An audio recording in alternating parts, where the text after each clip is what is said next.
अंदर ये तूफ़ान बदतमीज़ी का जो संगे मील है, या उसको कह लो आप, वो फाउंडेशन जो है वो पीटीआई ने डाली है।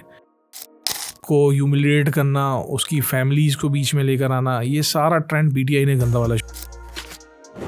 नून लीग तो इस गेम में बहुत लेट एंटर हुई है, बाय डिज़ाइन और ऑर्गेनाइज अंदाज के अंदर। ये पीटीआई ने ये वाला काम किया। ग्रेट जो घंटों का जो रास्ता था, यानी आप इमेजिन करें ये लालू खेत वाला जो रास्ता सा, इधर से अगर आपको कारसाज जाना हो तो घंटों लगते थे आपको, या इशारे फैसल करेक्ट करना हो, या आपको सराब गोड से या फिडेलबेरिया से अगर कि बी ओरिजिनल। और पैसा अल्टीमेटली सबको चाहिए ना, मेरी भी नीड है, लेकिन आप कोशिश ये करो कि आप उनको क्वालिटी दो। नहीं, क्वालिटी दो आप उनको काम दो। ग्रीन बसेस के जो स्टॉप्स थे, मतलब एकदम चेंज हो गया ना, रिवैम्प हो गया पूरा शहर। और मेरा ख्याल है पाकिस्तान में रहने वालों ने अर्बन डेवलपमेंट के हवाले से पहली दफ़ा कोई ऐसी डेवलपमेंट देखी थी जिसकी वजह से वहाँ से लाहौर से बैठे हुए चीफ जस्टिस ने भी बोला कि भाई अगर तरक्की देखनी है तो कराची जाके देखो।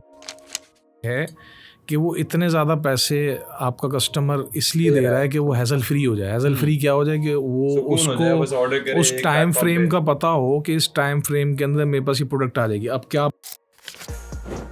आप कस्टमर, मैंने 10 दफ़ा इनको लिखा ये वाली बात। अच्छा, मज़े की बात ही बताऊं कि जब ये नौमान सिकंदर मिर्ज़ा चला रहा था तो फेसबुक पे जाके बोला, तो नौमान सिकंदर मिर्ज़ा ने अपने पर्सनल उससे मुझे रिप्लाई किया था। तो उस वक्त तभी फूड पांडा की कामयाबी थी, वोट रही थी। छोटी सी न्यूज़ ही किसी को एक वो कहता है ना, इतना बड़ा जंगल में थोड़ी सी चिंगारी लगाना काफ़ी होती है।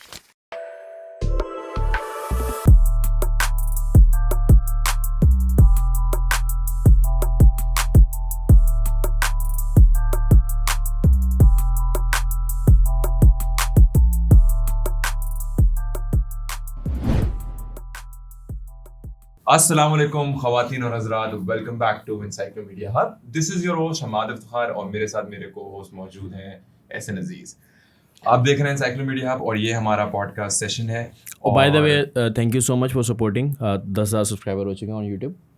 Thank you so much to all the supporters. We have finally crossed our 10,000 subscribers mark और वी आर होपिंग कि आप हमें इसी तरह सपोर्ट करते रहेंगे और 10,000 से इंशाल्लाह हमें 1 लाख पे लेके जाएंगे, फिर 1 लाख से हमें मिलियंस पे लेके जाएंगे इंशाल्लाह। So do not forget to subscribe, like and comment. तो बढ़ते हैं आज के पॉडकास्ट की तरफ और आज जो हमारे साथ गेस्ट मौजूद है, his name is Nadir Qureshi. और नादिर कुरैशी समझ लें हमारे साथ एनसाइक्लोमीडिया से काफ़ी इंटैक्ट रहा है, बहुत नादिर भाई ने हेल्प करी है, तो क्यों नहीं नादिर भाई के साथ ही पॉडकास्ट किया जाए। तो let me give you a little brief about the experience and who Nadir Qureshi actually is. So Nadir Qureshi by profession, he is a digital marketing specialist and currently he is employed with Pakistan Muttahida Qawmi Movement. उनके digital specialist हैं। उसके अलावा politicians and जितने भी politicians हैं उनके ये क्या कहते हैं digital pages वगैरह handle करते हैं। So he has some good speciality in handling digital marketing for politicians. So let's go ahead and listen from his side. वो ज़्यादा अच्छा बता सकेंगे। तो नादिर भाई अस्सलाम वालेकुम, कैसे हैं? वालेकुम सलाम हमाद भाई, एहसन भाई, thank you very much for having me show. Finally हाँ, काफ़ी टाइम से बिहाइंड द कर्टन्स तो हम बहुत बातें करते रहते हैं, आज कैमरे के सामने माइक लगा के पहली दफ़ा कर रहे हैं। हाँ, और काफ़ी टाइम से प्लान भी कर रहे थे, फिर वही सिचुएशन नहीं बैठ पा रही थी। खैर आजकल क्या चल रहा है? How is your routine? या अल्हम्दुलिल्लाह, रूटीन तो हमारी वैसे तो बड़ी अजीब सी रही है। कई सालों से रातों को जागते रहे हैं और फिर हम सुबह उठते थे देर से, लेकिन अभी कोशिश कर रहा हूँ मैं, अल्लाह का शुक्र है कि अब जल्दी सो जाऊँ और जल्दी उठूँ, क्योंकि एक बहुत तवील अरसा जो है ना हमने ऐसे हाँ, वो एक्चुअली जब पीछे नेचर जॉब ऐसी थी कि कॉल सेंटर में भी काम किया 2006 से 7। फिर उसके बाद स्टार्ट कब से किया था? यार वैसे मैं आपको सच बात बताऊं तो ऐसे सच कोई, क्योंकि लाइफ में इतने सारा रोलर कोस्टर टाइप का था, तो बहुत अर्ली एज के अंदर मुझे जॉब करनी पड़ी। तो वो मैं पहली दफ़ा जॉब करने चला गया था। मैंने एक जाने से अधिक मैगज़ीन है उसको मैंने ज्वाइन किया था। उनकी एडवर्टाइजिंग वगैरह उस टाइम पे चलता था, 2003-2004 की बात है। तो उस टाइम पे वो वहाँ पे, फिर उसके बाद मैं क्रेडिट कार्ड सेल्स, UBL, वहाँ पे फिर कॉल सेंटर, फिर उसके बाद एक ब्रिज कंसल्टेंट फाउंडेशन एक NGO थी, उसमें चला गया। वहाँ पे उनके ऐसा जो सेक्रेटेरियल सर्विसेज वगैरह होती हैं वहाँ, तो बहुत ज़्यादा। लेकिन जो मुझे मैं एजुकेशन में वैसे मास कम्युनिकेशन में ड्रॉप आउट हुआ, तो क्योंकि वो मैं कैरी ऑन नहीं कर पा रहा था। तो फिर मैं अपना जो मैंने अपना डिसाइड किया कि यार मुझे इसी के अंदर अब आगे बढ़ना, वो 2008 था। तो 2008 में क्योंकि मैंने एक BPO ज्वाइन की, वहाँ मैंने काफ़ी अर्सा जॉब किया, डिजिटल को अच्छे तरीके से समझे, अच्छी एक्सपर्टीज़ थी। तो वहाँ से वो 2008 से समझे ये करियर शुरू हुआ। तो 2010 या 11 के अंदर अपनी कंपनी बनाई हमने, एंड-टू-एंड सॉल्यूशंस। पहले से ही एक जहन में था, क्योंकि एक काफ़ी ज़्यादा हमने वो पीछे सख्तियाँ और मुश्किलात देखी थी जॉब्स के हवाले से, तो मेरे जहन में था कि यार अपना ही काम करेंगे। तो ओडेस्क वगैरह का पता था, मैं फ्रीलांसर से हमने स्टार्ट किया था उस टाइम पे था वो। हाँ, तो मैंने जहन में 2008-9 उस टाइम मुझे पता था, तो मैंने प्रोफाइल भी बना ली थी। और मेरे पास कोई बंदा नहीं था, मेरे पास कुछ नहीं था, लेकिन मैंने एक कंपनी जहन में सोची हुई थी कि यार इस कंपनी से काम करूँगा। तो बेसिकली वो एंड-टू-एंड सॉल्यूशंस थी। तो इसके पीछे जो उसका नाम रखा, तो मैंने ये था नेटवर्क सॉल्यूशंस, क्योंकि हम दोस्त अक्सर बैठ के बात करते थे कि भाई अगर कर लेंगे तो रिसोर्सेज कैसे आएंगे। तो आउटसोर्सिंग का क्योंकि आइडिया था, तो मैंने कहा भाई ये नेटवर्क होगा ना, हम अगर कोई हमें काम मिलता है तो हमारे पास ऐसा नेटवर्क होना चाहिए, हम उसको आउटसोर्स कर दें आगे, हम अपना कमीशन रखें। तो ये भी कॉन्सेप्ट था, तो उस पर प्रोफाइल इस्टेब्लिश की थी और कोशिश करते रहे। लेकिन सही मानो में मुझे पहला प्रोजेक्ट जो अच्छा प्रोजेक्ट मिला, ऐसे तो छोटे मोटे प्रोजेक्ट्स मिलते रहे, मैं करता रहा 2010 तक। लेकिन जिसने मुझे हमें एक नया स्टार्ट दिया और एक नई होप दी, जिससे एंड-टू-एंड सॉल्यूशंस बनी, वो 2010 था। तो वहाँ से जो एज अ कंपनी मुझे काम मिला था, 50 रिसोर्सेज के उसमें रिक्वायरमेंट थी कि कम से कम 50 रिसोर्सेज। तो यहाँ से फिर हम आगे चलते रहे। तो अभी आपकी काम मसरूफियात है? अभी बस ये रिसेंटली हमारी कंपनी ने ITCN के साथ सोशल मीडिया, इनके डिजिटल मीडिया पार्टनर थे हम, इनका सोशल मीडिया सारा हम मैनेज कर रहे थे। और जाहिर सी बात है, फिर वो आपने जिक्र भी कर दिया अपने इंट्रो में कि वो सियासत से ताल्लुक़ है, तो वहाँ पे भी ज़्यादा एक अपना रूटीन का डेली का ज़्यादा टाइम गुजरता है। आपको क्या इंस्पिरेशन मिली सियासत की तरफ आना? अच्छा, एक थोड़ा सा मैं I'm really sorry, शायद बुरी लग जाए बात, लेकिन एक जिस टाइम पे MKM का एक खौफ भी था, मतलब माने ना माने एक तरह से इनडायरेक्टली लोग डरते भी थे कि यार MKM में ज्वाइन अगर होता है बंदा या उसके सपोर्टिंग पार्टी में रहते हैं, तो थोड़ा सा एक डर होता था। एंड फैमिली को भी थोड़ा सा होता था इश्यूज़, क्योंकि हमने वो बचपन में सारी चीज़ें देखी थी। तो MKM क्यों और सियासत क्यों? यार वो एक माइंडसेट था ना। अच्छा, अगर ये वाली बात बहुत ज़्यादा आम होती, डर था, तो कराची का बहुत बड़ा जो चंक है, बहुत बड़ा जो कराची का एक वो सपोर्ट सिस्टम है, वो MKM की तरफ नहीं होता। हाँ ठीक है, बहुत सारे ख़राबियाँ थी, उसको ठीक भी किया, लेकिन मुझे MKM बेसिकली हम बड़े ही उसी के अंदर हुए हैं, और वहाँ वही हमारे सारे रिश्तेदारों। तो आपकी अफिलिएशन से MKM से किस टाइम पे थी? कौन से साल में? मैं जब ये हम समझ लें, जब हम बड़े हो रहे थे तब से ही, मतलब हम सपोर्टर्स तो थे ना, हम सारा काम करते थे। लेकिन मैं बेसिकली बताऊं, मुझे अगर MKM पसंद आई, जिसकी वजह से मैंने और ज़्यादा उसके अंदर, क्योंकि हमारे सारे लोग थे, तो वो मुस्तफ़ा कमाल की वजह से आई थी। सही है। जब मेयर आए तो मैं उन दिनों, मैंने जैसे आपको जिक्र किया था कि हम सेल्स करते थे उस टाइम पे, तो बसों में ट्रैवल होता था और काफ़ी ज़्यादा उसमें मुश्किलात आती थी, बहुत ज़्यादा घंटों फंसे होते थे। तो क्लाइंट्स के पास जाना था तो बस लेते थे हम, तो बड़ा ख़राब इंफ्रास्ट्रक्चर था शहर का। फिर अचानक से पूरा शहर खुद गया, तो वो अगर आप लोगों को याद हो तो पूरा शहर अचानक से खुद गया था। तो वो जो सिचुएशन थी ट्रैफिक जैम्स की, उसकी वो 10 टाइम्स वर्स हो गई। हाँ, लेकिन नहीं, वो उसके हिसाब से बता दूँ, जब वो खुद गया तो फिर जहन में यार ये क्यों खुद गया, तो हाँ शहर में नाम बढ़ गया मुस्तफा खुदार। लेकिन जब उसके 5 महीने 6 महीने बाद वही सारा जो बना, और जो घंटों का जो रास्ता था, यानी आप इमेजिन करें ये लालू खेत वाला जो रास्ता सा, इधर से अगर आपको कारसाज जाना हो तो घंटों लगते थे आपको, या इशारे फैसल करेक्ट करना हो, या आपको सराबगोट से या फिडेलबेरिया से अगर आपको एयरपोर्ट जाना पड़ जाए। हमें पता था कि इशारे फैसल तो मतलब सिग्नल से उसमें, अब तो वो इशारे फैसल सिग्नल फ्री हो गया, वो सिग्नल फ्री कॉरिडोर्स कर दिए। तो आपका वो जो घंटों का रास्ता था वो आपका चंद मिनट में, अच्छा सिर्फ सिग्नल फ्री कॉरिडोर नहीं बनाया, वो जो उसके साथ जो उसका एम्बियंस बिल्ड किया सड़कों का, आप देखते थे उस टाइम पे वो जानवरों के वो स्ट्रक्चर्स लगा के, और फिर ग्रीन बेल्ट, और फिर खूबसूरत ग्रीन बसेस के जो स्टॉप्स थे, मतलब एकदम चेंज हो गया ना, रिवैम्प हो गया। पूरा शहर गुजर रहा था और उसको देख चुका था और उसको पता था, वो बिल्कुल सच बात बोली। और फिर एक जो वहाँ यहाँ पे उसकी एक सिचुएशन डेवलप हुई थी शहर की, जो एक क्योस था, तो वो सब रिलेट कर रहे थे ना। तो फिर बस 16 से फिर हमें पता कि यार ऐसा लगा कि यार हमारी बात जो है वो मुस्तफा भाई के मुंह से हो रही है।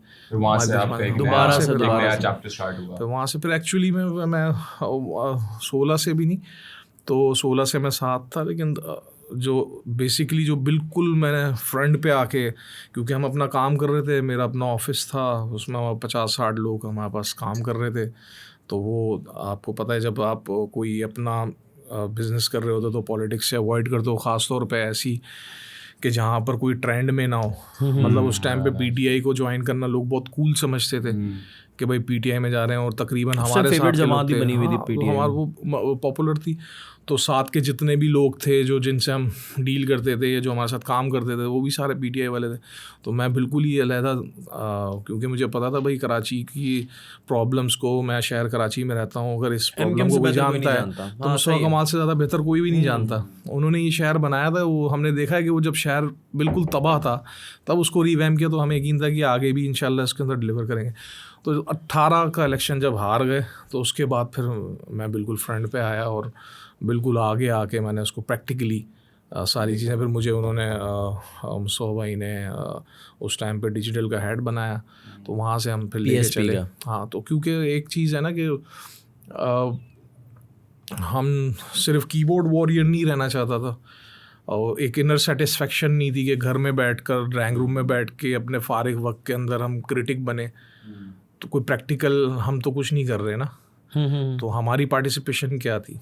तो मैं समझता था कि भाई मेरे लिए मेरी इनर सेटिस्फेक्शन होना बहुत ज़रूरी है। जिस काम में नहीं आए तो फिर मुझे किक नहीं मिलती, तो मेरी किक वो थी, और मुझे इनर सेटिस्फेक्शन थी कि भाई जिन लोगों के साथ हम कर रहे हैं, टाइम लगा रहे हैं, और अल्लाह पाक इनको इक़्तिदार में लाएगा तो इंसानों की खिदमत होगी, शहर अच्छा होगा।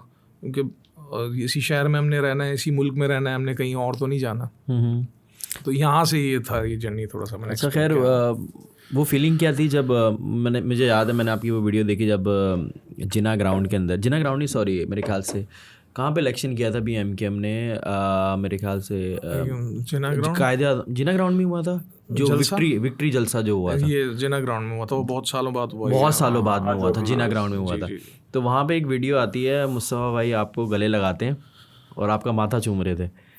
तो क्योंकि वो मेरे ख्याल से पहली बार नेशनल असम्बली में कि असल में वो फीलिंग क्या थी, क्योंकि ऑब्वियसली आपने मेहनत करी, क्योंकि 7-8 साल की वो एक जर्नी थी, 2016 के बाद 2024 में इलेक्शन होना, तो वो 8 साल का जो पीरियड था बीच में आप लोग गिरे भी। इस फीलिंग के अंदर एहसान भाई वो बिल्कुल नेचुरल फीलिंग थी, यकीनन सी बात है। और ऐसे बहुत सारे साथी जिन्होंने बड़ी जिनकी काविशें हैं इस अमन को बहाल करने में, इस सारी चीज़ों में कॉस्ट पे हुई है ना। और कई साथी हमारे ऐसे हैं जिन्होंने अपनी जान का नजराना दिया, और साथी थे। कितनी इसके अंदर सारी रुकावटें आई, कितनी मुश्किलात थी, सारी थी। तो वो एक नेचुरल जो है ना वो रिएक्शन था इमोशनल, क्योंकि वो एक पीछे पूरी इसके लेगेसी थी मेहनत की और लॉयल्टी के साथ और बिल्कुल मुखलिसी के साथ लगे रहने की और बग़ैर किसी मुआवजे के।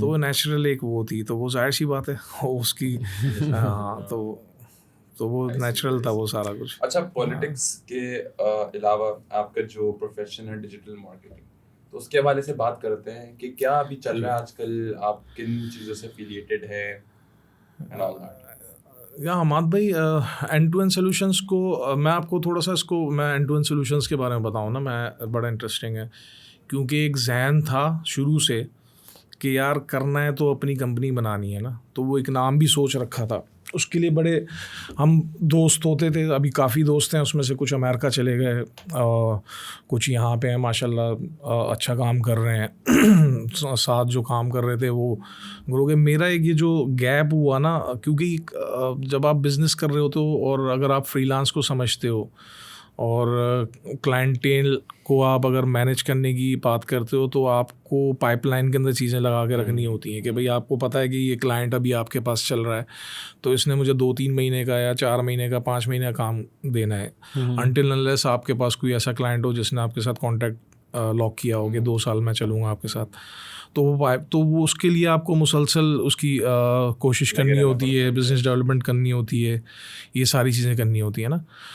तो वो थोड़ा सा इस में सारा टाइम लगाने के बाद जो है ना वो डिस्टर्ब हुआ, तो अब वापस कोशिश कर रहे हैं इसको ठीक करें।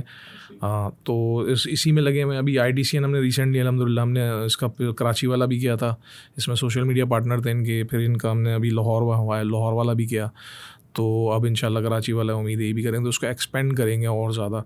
और कोशिश मेरी ये कि सिर्फ इसमें नहीं और कोई इस तरीके का एक इकोसिस्टम बनाऊं मैं जिसमें जो साथ जुड़े हुए लोग हैं वो भी मुस्तफ़ीद हो सकें, वो सीखें सॉफ्ट स्किल्स और वो उस पर इंस्टेंटली किस तरीके से कमाना है उस पर चले जाएँ। फाइवर वगैरह बहुत जो है ना वो कॉम्प्लेक्स हो गया है, लोग बोलते हैं कंपटीशन है, फाइवर पे अब जाते हैं उसकी SEO करना, फिर इस तरीके से अपवर्क भी है तो कॉम्प्लिकेशन आती है। अभी आज आपके पास ट्विटर भी मोनेटाइज होता है, वो भी आपको पैसे देता है लिखने पे।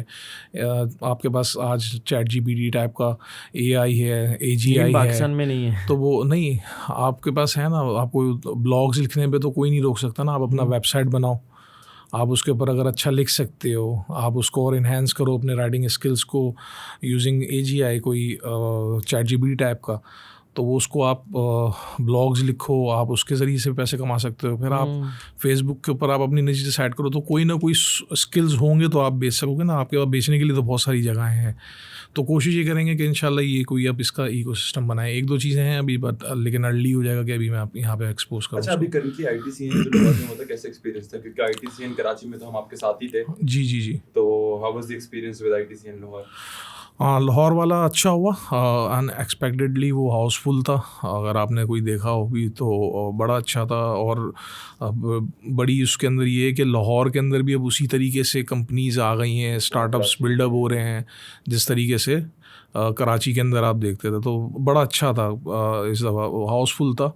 अच्छा, वैसे अगर कंपेयर करें ज़्यादा अच्छा कराची वाला था 23 में हुआ था ना, सॉरी यस 23 में, या फिर लाहौर वाला? नहीं ऑब्वियसली यार कराची में तो क्योंकि वो कराची से ही शुरू हुआ है, कराची से और वो कराची के अंदर एक उसका एक लोगों को उसका पता है, बहुत ज़्यादा लोग उसके अंदर पार्टिसिपेट करते हैं जो IT रिलेटेड कंपनीज़ हैं वो, तो वो ऑलरेडी इनके क्लाइंटेल है। उमैर निज़ाम साहब भी आपके इस पॉडकास्ट पे आए हुए हैं, जी तो उन्होंने ख़ुद भी बताया। तो वो कराची की अपनी एक बात है ना कराची में, और ये सर्विस इंडस्ट्री ज़्यादा जो IT सर्विस इंडस्ट्री वो अभी भी कराची में है। लोग बोलते हैं शिफ्ट हो रही है बट सही है, कोई ऐसा इसका जो कहते हैं इतना वास्ट शिफ्टिंग नहीं है। हाँ वास्ट शिफ्टिंग नहीं है, लेकिन इसके ऊपर कोई ऐसा केस स्टडी नहीं है, ऐसे कोई स्टैट्स नहीं है जिससे आप इसको कंपेयर कर सको। लेकिन हमें पता है क्योंकि हम मार्केट के अंदर कराची के अंदर बहुत ज़्यादा, और ये लाहौर इसलिए हो गया कि वहाँ पर सैलरी कम देनी पड़ती है लोगों को, हाँ, तो वो उनको अपनी अभी इस वक्त इतनी ज़्यादा बेचारों को वैल्यू नहीं पता होती,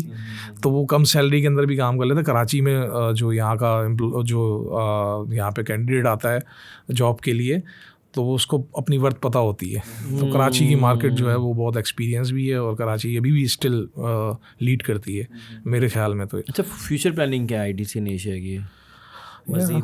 ITC इन एशिया बहुत ज़्यादा एक्सपेंड हो रहा है और पाकिस्तान का एक बड़ा नोटेबल ब्रांड है ये। इसके ज़रिए से पाकिस्तान से बाहर इतने सारे डेलीगेट्स आते हैं, इतने सारे, हाँ,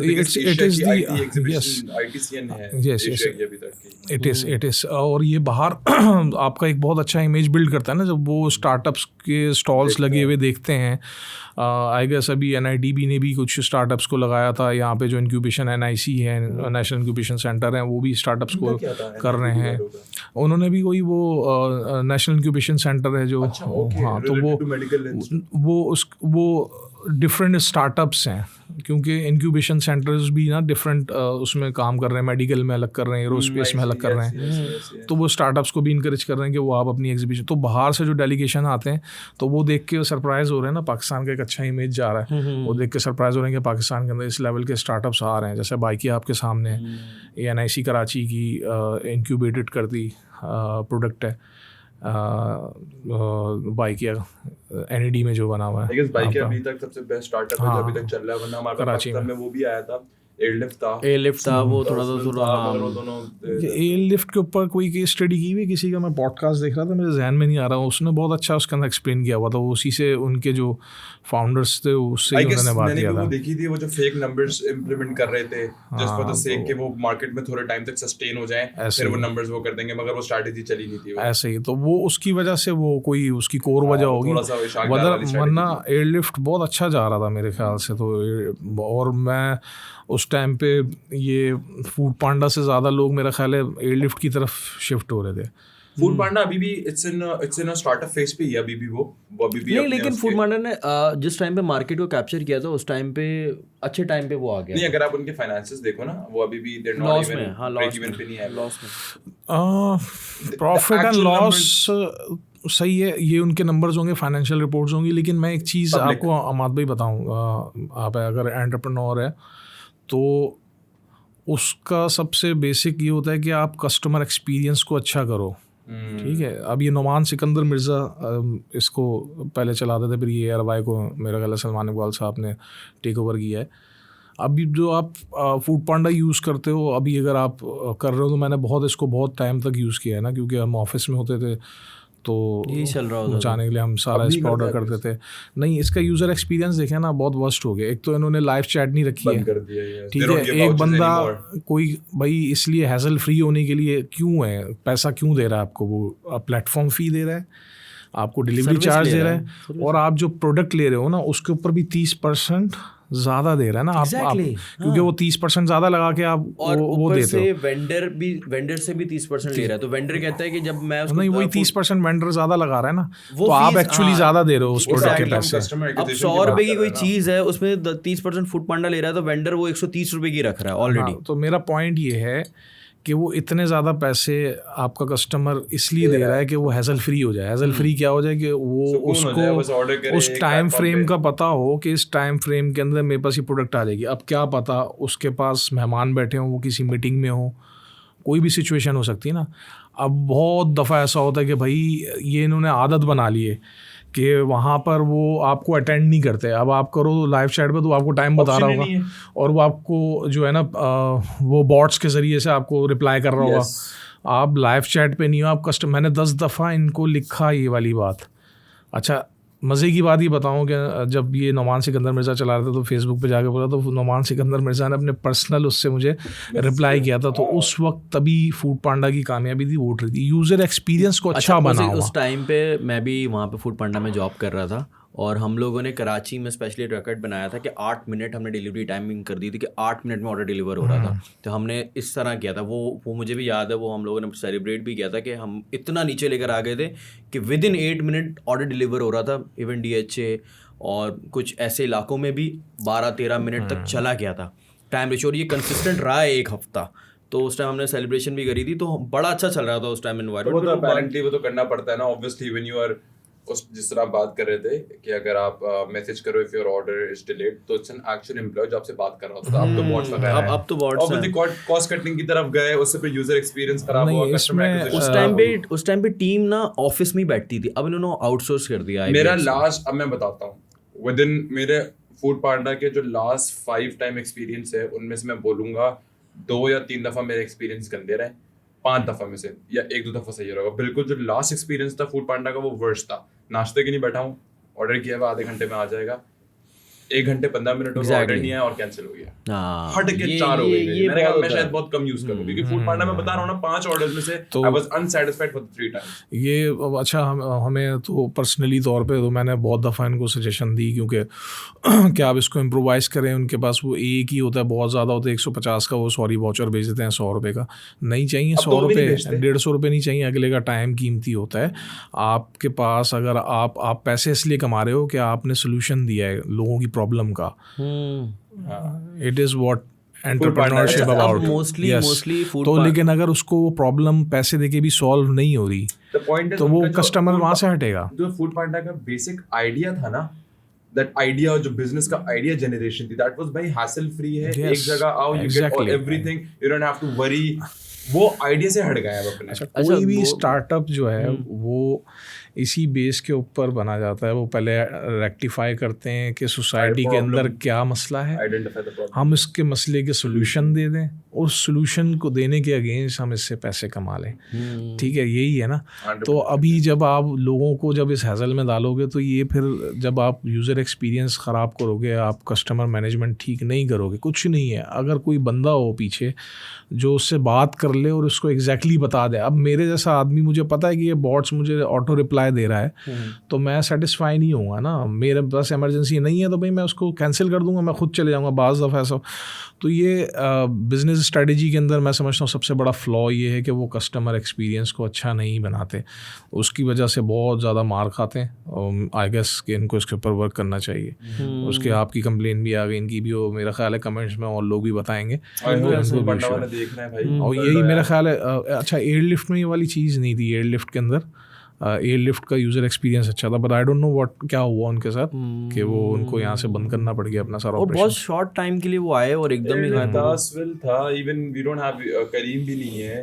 करीम नहीं है, करीम है, और उबर नहीं है, राइट? उबर नहीं है, करीम है, उबर नहीं है। अभी कोई यांगो ये वो लोकल है, तो अच्छा लोकल स्टार्टअप्स आने चाहिए। वो अपनी लोकल स्टार्टअप्स आए, अच्छी बात है, बट दे शुड, अगर आप आइडिया को एग्जीक्यूट कर रहे हो तो फिर उस एग्जीक्यूशन को उसी फ्लो में लेते हुए, तो चलो स्टार्टिंग में things are smooth, but down the road जब बिजनेस थोड़ा सा एक्सेल होता है तो फिर वो उनका बिल्कुल हैपजार्ड हो जाता है। राइड्स नहीं मिल रही, मसले आ रहे हैं इतने कि अभी यांगो के 1-2 केसेस भी मैंने सुने थे कि यार वो केसेस भी छोटे मोटे हुए थे।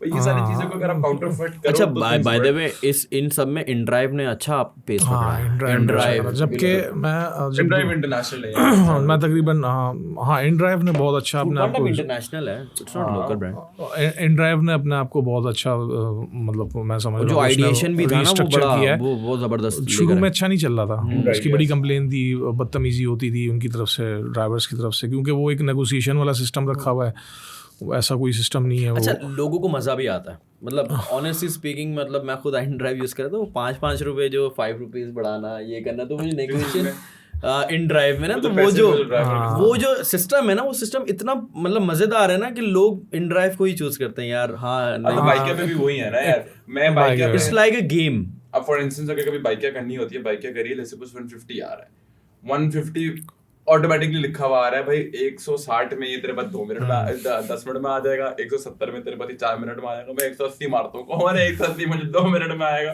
सौदा लेने जाना है। खैर बाइक ही भी यूज दिस स्टफ। अच्छा, इसमें ये जितने ये जो स्टार्टअप्स हैं या जितने बिजनेस हैं, कोई रॉकेट साइंस नहीं है, सब ने अपनी अपनी इसकी वो अपनी अपनी एक्सपीरियंस के हिसाब से लोग बात बताते हैं। एक छोटी सी चीज़ मैं शेयर करता हूँ, जैसे मैंने बताया, आपको पता है जब मैंने काम शुरू किया तो मैंने बताया मैं एज इंडिविजुअल नहीं, मैंने अपनी जो प्रोफाइल सेटअप किया हुआ तो एज कंपनी किया हुआ था। मैं पीछे इंडिविजुअल था, छोटे प्रोजेक्ट मिल रहे थे तो वो तो हम कर लेता था मैं खुद ही।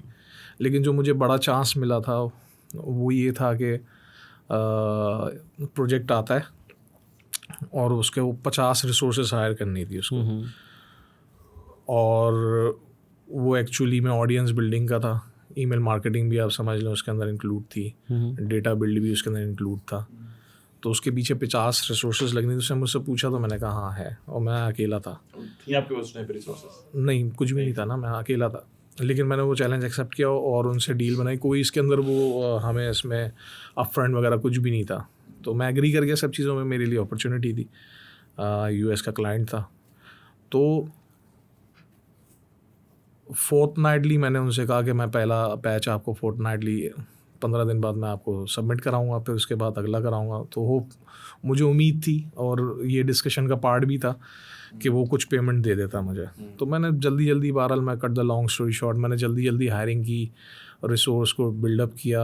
एक कॉल सेंटर चल रहा था रात में, तो मैंने दिन के अंदर जाके वो उनसे मैंने वही कॉल सेंटर वाला सिस्टम ले लिया, ऑफिस ले लिया उनसे, लड़के हायर करे क्योंकि मुझे काम खुद आता था। तो मैंने उनको सिखाना शुरू कर दिया। मैंने बस उनके soft skills, basic skills check करे कि एक्सेल आता है, इंटरनेट रिसर्च आती है और सही है लड़के। तो मैंने फ़ौरन हायरिंग करी, उनको सिखाना शुरू किया, काम बहरहाल शुरू कर दिया। ये सारे क्योस के अंदर ये जब काम शुरू किया तो 15 दिन बाद जब हमने उसको फाइल सबमिट कराई तो वो क्लाइंट का ईमेल आता है। अब मेरे पर जाहिर सी बात है, मैंने बोरो भी किए पैसे लोगों से कि वो मुझे जो इमीडिएट एक्सपेंस देना था वो मेरे पास नहीं था। मैं तो तैयार भी नहीं था इतनी बड़ी रिसोर्स का, तो ऑलरेडी हाँ नहीं थी मेरे पास। तो वो पैसे भी चढ़े हुए थे, तो 3-3.5 लाख रुपए। अब वो महीने सैलरी का टाइम आता तो ये तकरीबन 40 लड़के हायर, 35-38 से 40 के करीब लड़के हायर कर चुका था मैं उस टाइम। तो मैंने उनकी सैलरियाँ भी देनी थी। एवरेज 15,000, 2010 में एवरेज 15,000 पे हायर किया था। तो ये भी एक्सपेंस आगे आना था, फिर ये ऑफिस वाला पैसा ये भी देना था, यूटिलिटीज़। अब वो क्लाइंट को जब वो डेटा सबमिट कराया तो क्लाइंट का ईमेल आता है कि भाई जो जिस तरीके से एक गोरा फ्रस्ट्रेट होकर ईमेल करता है वही तरीके का से उसने ईमेल किया। अब उस टाइम पे मैंने भी पीछे बैठा, डीप ब्रेथ ली, अल्लाह से दुआ करी कि अल्लाह जहन में डाल ये क्या है, कैसे करूँगा मैं। तो दुआ करता रहा, एकदम जहन में आके बैठा, मैंने ईमेल लिखना शुरू कर दी कि भाई मैं माज़रत चाहता हूँ और ये मेरी गलती है। सीधी एक्सेप्ट करी अपनी गलती। और मैंने कहा ये जो आपका टाइम का वेस्ट हुआ है तो मुझसे बेशक काम नहीं कराएं, मैं इसलिए नहीं आपको ये चीज़ फ़िक्स करके दूंगा, मैं इसको फ़िक्स करके दूंगा, लेकिन ये मेरी तरफ से कॉम्पनसेशन समझिएगा। इसलिए कि आप कल को ये वाला जहन मेरे लिए रख के ना जाएं कि यार पाकिस्तान में लोग ऐसे काम करते हैं। और नेचुरली ये बता रहा हूँ, मतलब कोई कॉस्मेटिक नहीं था जो जहन में अल्लाह डाल रहा था, मैंने लिखता रहा। तो मैंने ये कट सी ईमेल उसको करा, उसके बाद उसका ऑलराइट ठीक है। मैंने उसको इमीडिएट बेसिस पे, जाहिर सी बात है फिर स्टाफ के साथ सख्ती है, वो सब चीज़ें ओवर डे एंड नाइट शिफ्टें लगाई, बैठे उसको फ़िक्स किया, उसको दिया। यार हमाद भाई वो क्लाइंट था जो 1 डेकेड से ज़्यादा मेरे पास चला। He was money 2020। मनी 2020 के हमने ऑडियंस बिल्डिंग की। नहीं, मनी 2020 इज़ लार्जेस्ट कहते हैं आप इसको, फिनटेक की जो कॉन्फ्रेंसेस कराता है वो यूएसए से शुरू हुआ था। वो उनका इनिशियल स्टेज था उस टाइम पे।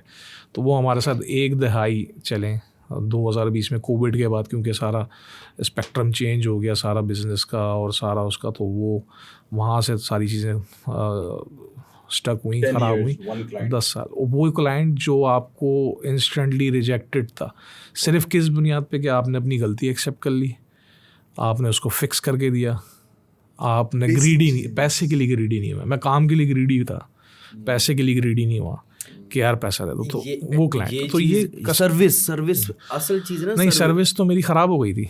नहीं, बेशक खराब हो गई, लेकिन आपने कंपनसेट भी तो किया ना। सर्विस मेरी खराब हुई थी। एथिक्स है,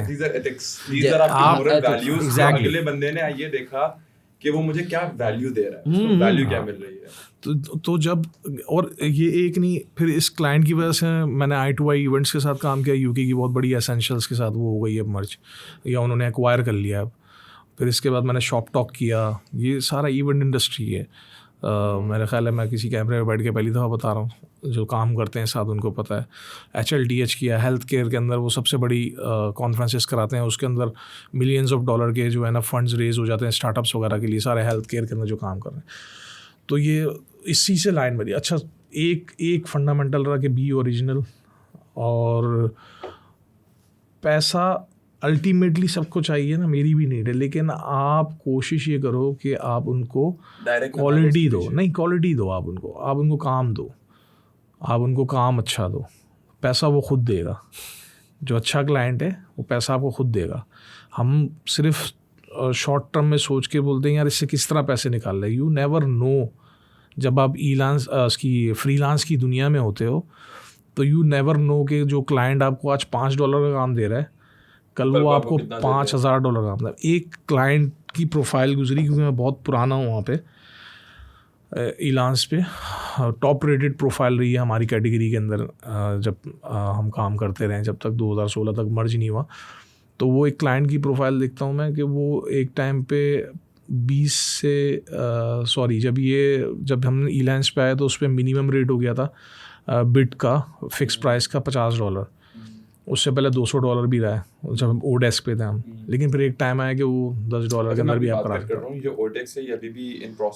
ओडेस्क और ईलांस का मर्जर होकर अपवर्क बन गया था 2016 में। अच्छा, ओडेस्क एंड अपवर्क नहीं, ओडेस्क और ईलांस का मर्जर हुआ तो मतलब वो आप उस टाइम पे ओडेस्क से आपने क्लाइंट लिया जब अपवर्क था भी, फिर ये फ्रीलांसर आ गया था। तो बहुत सारे हैं। अभी कौन-कौन से टॉप पे चल रहा है फाइवर अपवर्क के वैसे अलावा? अभी मैं आपको बिल्कुल जेन्युइनली बता रहा हूँ, ऐसे लोग बताते हैं बार्क पे लीड्स मिलती हैं, लेकिन ये मेरा ख्याल है टॉप रेटेड अपवर्क ही है। फाइबर बहुत ज़्यादा चलता है, फाइबर का थोड़ा सा गेम ही अलग है, वो गिग बनाना $5 के ऊपर भी उसकी करना सारा। अच्छा, तो उसमें बताने का मकसद ये था, मैं थोड़ा सा जो बता रहा था आपको कि वो क्लाइंट जो उस टाइम पे सबसे सस्ते प्रोजेक्ट देता था ना, मैंने अभी क्योंकि अपवर्क मैंने उसको वापस सोचा कि अबेंडन पड़ी हुई है मेरी प्रोफाइल, अब इसको इस्टेब्लिश करना है, जैसा मैंने आपको बताया। हाँ, 6 डिजिट के अंदर उसकी वो है, वो पुराना डेटा दिखा भी नहीं रहा उसके अंदर, जो बहुत पुराना डेटा है ना ईलांस वाला, वो दिखा भी नहीं रहा, बट स्टिल वो 6 डिजिट से ज़्यादा है वो USD के अंदर। तो वो अच्छी प्रोफाइल रही थी उस टाइम पे। तो मैं वो उसको ऐसे ही देख रहा था, तो वो क्लाइंट की प्रोफाइल गुजरी, तो मुझे जहन में आया, मैंने लगा ये बहुत पुराना है, क्योंकि वो मर्जर हुआ था तो वो थे, वो एज अ क्लाइंट अब सर्विसेज लेता है लोगों से। तो मैं टॉप प्रोफाइल थी वो सेलर के अंदर ना उस टाइम पे। अभी उस टाइम पे वो सबसे छोटे प्रोजेक्ट देता था, सस्ते वो क्लाइंट। हाँ, मतलब वो $20 $50। तो वो मैंने देखा वो अभी ओवर $50 मिलियन वो स्पेंड कर चुका था। वो दिखाता है ना उसकी रेट था। हाँ, तो इसके अंदर ये जो आप फ्रीलांसिंग की जो दुनिया, यू नेवर नो। अच्छा, फिर किसी के साथ रिलेशन आपका बन जाता है, तो अगर वो ग्रो करेगा तो आप भी उसके साथ ग्रो करोगे, जो बात है। और आपको बड़ी कंपनी बनाने में या आपको बहुत ज़्यादा सक्सेसफुल बनाने में हज़ारों कंपनियों का हाथ नहीं होता, ज़रूरी नहीं है, हो सकता है 2-3 कंपनियाँ एग्जैक्टली। और ये मेजॉरिटी केसेस के अंदर ये होता है कि आप अगर हज़ारों कंपनियों के लिए करो तो ज़रूरी नहीं है कि वो कोई 2-3 कंपनी होती हैं जो आपको एकदम यहाँ से वहाँ ऊपर ले जाती हैं। तो सबसे इम्पोर्टेंट ये है कि ओरिजिनल रहें, जो कर सकते हैं वही कमिटमेंट करें, जो नहीं कर सकते वो नहीं करें, जो नहीं कर सकते। जब मेरा क्लाइंट था ना, तो कैरिकेचर्स बनाने थे इन्होंने ये सोचा कि अगर आप मनी 2020 को जाके देखेंगे तो हज़ारों की तादाद में इनके पास अटेंडीज़ होते हैं, पूरी दुनिया से आते हैं, और स्पीकर्स भी इनके पास सैकड़ों में होते हैं। तो स्पीकर्स भी वो नहीं होते, स्पीकर दुनिया की टॉप कंपनीज की फाइनेंशियल जो पेमेंट सिस्टम है, जो बैंक्स हैं, उनके CTOs, उनके CFOs और उनके CEOs ये लोग होते हैं। तो जब इन्होंने फिर अपने उसका एक क्राइटेरिया सेट कर रहे थे अपनी ब्रांडिंग का, तो इन्होंने बोला यार हम अपनी वेबसाइट के ऊपर, ये मैं लेटर 2012-13 की बात बता रहा हूँ, तो उन्होंने चाहा कि हमारे जितने स्पीकर्स आते हैं इनके कैरिकेचर्स बन के हम वो लगाएं सब जगह। तो उन्होंने मुझे वो वाला काम दिया, बोला कि तुम कर सकते हो। मैं पहला बेनिफिशरी था क्योंकि मेरे साथ चल रहा था। अच्छा, मैंने क्योंकि मेरी कोर नहीं थी ये, तो मैंने सराउंडिंग में मालूम किया। मेरा एक दोस्त था, वो आर्टिस्ट है, KSS से पढ़ा हुआ था, तो अच्छा है, वो भी अच्छी जगह पे, लेकिन वो उस तक पहुंच नहीं सकता था, वो मना लेता, तो मैंने वो मना कर दिया क्योंकि आपके डोमेन में नहीं आ रहा था। मैंने मना कर दिया, लेकिन मैंने एक सजेस्ट कर दिया था इनको एक कंपनी, और यकीन करें वो मुझसे 10 टाइम्स ज़्यादा उसने कमाया।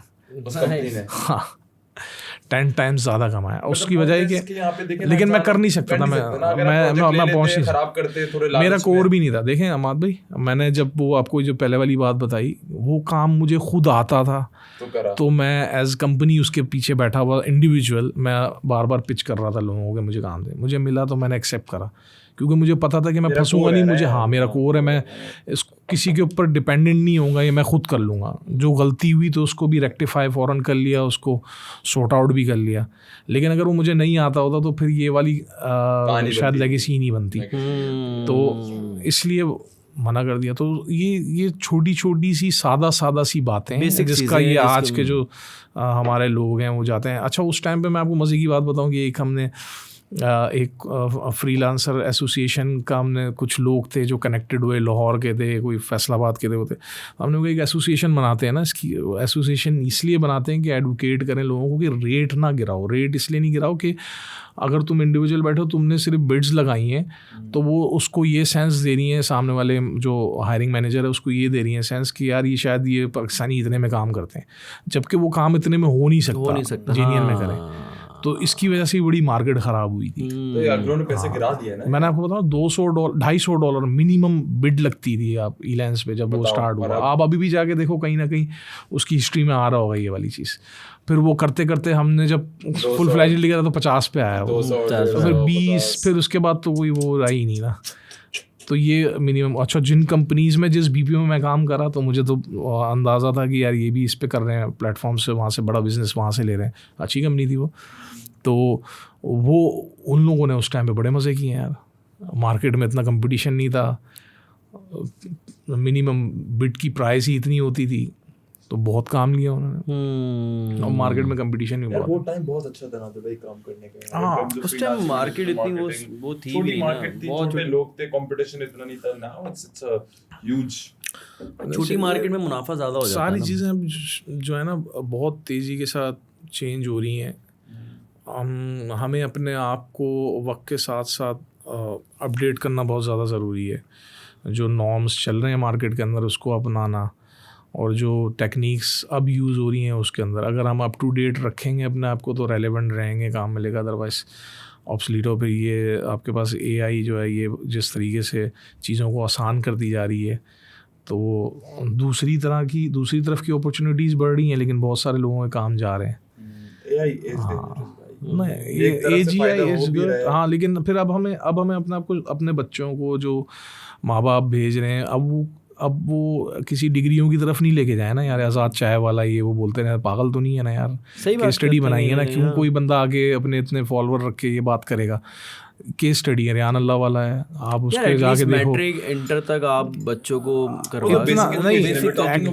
एकेडमिक्स देखें, एकेडमिक्स समथिंग एल्स। जब आप प्रैक्टिकली उसमें आ जाते हो, आप बताओ ना, यहाँ से इतने सॉफ्टवेयर हाउस में जो बेचारे कहते हैं कि मैं यार इंजीनियर हूँ, सॉफ्टवेयर इंजीनियर हूँ, वो डिग्री लेके फिर रहे हैं, और तो वो कौन सी कंपनी उसको हायर कर लेती है? क्योंकि वो जो सॉफ्ट स्किल्स जो उसको रिक्वायर्ड हैं जो कंपनी को, वो नहीं होता ना उसके पास उसके लिए। तो इससे बेहतर ये, मुझसे किसी ने भी पूछा कि यार मैं एपटेक जाके कर लूँ, सॉरी एपटेक वालों, तो मुझसे पूछा, मैंने उनको मना करा। मैंने कहा इससे बेहतर ये किसी से रिक्वेस्ट करो, मिन्नतें कर लो किसी सॉफ्टवेयर हाउस से कि भाई मुझे पैसे नहीं देना, मुझे यहाँ पे जॉब पे रख लो, इंटर्नशिप में रख लो मुझे। तो वो जो प्रैक्टिकल में सीखेगा ना, हाँ भाई वो उसको वो यूनिवर्सिटी पैसा लेके नहीं सिखाएगा। जो बात है बिल्कुल हकीकत है, मुझे आगे करेगा। वो इलॉन मस्क ने, इवन सम बिग नेम्स, उन्होंने वो जो एंड्रयू टेट कर रहा है उसके जो हसलर्स यूनिवर्सिटी है भाई, वो तो एजुकेशन इन पूरे सिस्टम की धज्जियां उड़ा रहा है। वो कह रहा है, देखो the point is education is, देखो दो चीजें, या तो आप एजुकेशन करो in terms to get knowledge and educated, education आपको थोड़ा डिसिप्लिन सिखाती है, और दूसरी चीज आती है एजुकेशन एंड मनी। अब ये दो रास्ते हैं। अब हमारे लोग जो हैं वो एजुकेशन को कंसिडर करते हैं, हमारे लोग क्या, दुनिया में एक नॉर्म है, education is equals to money. No, education is equals to discipline.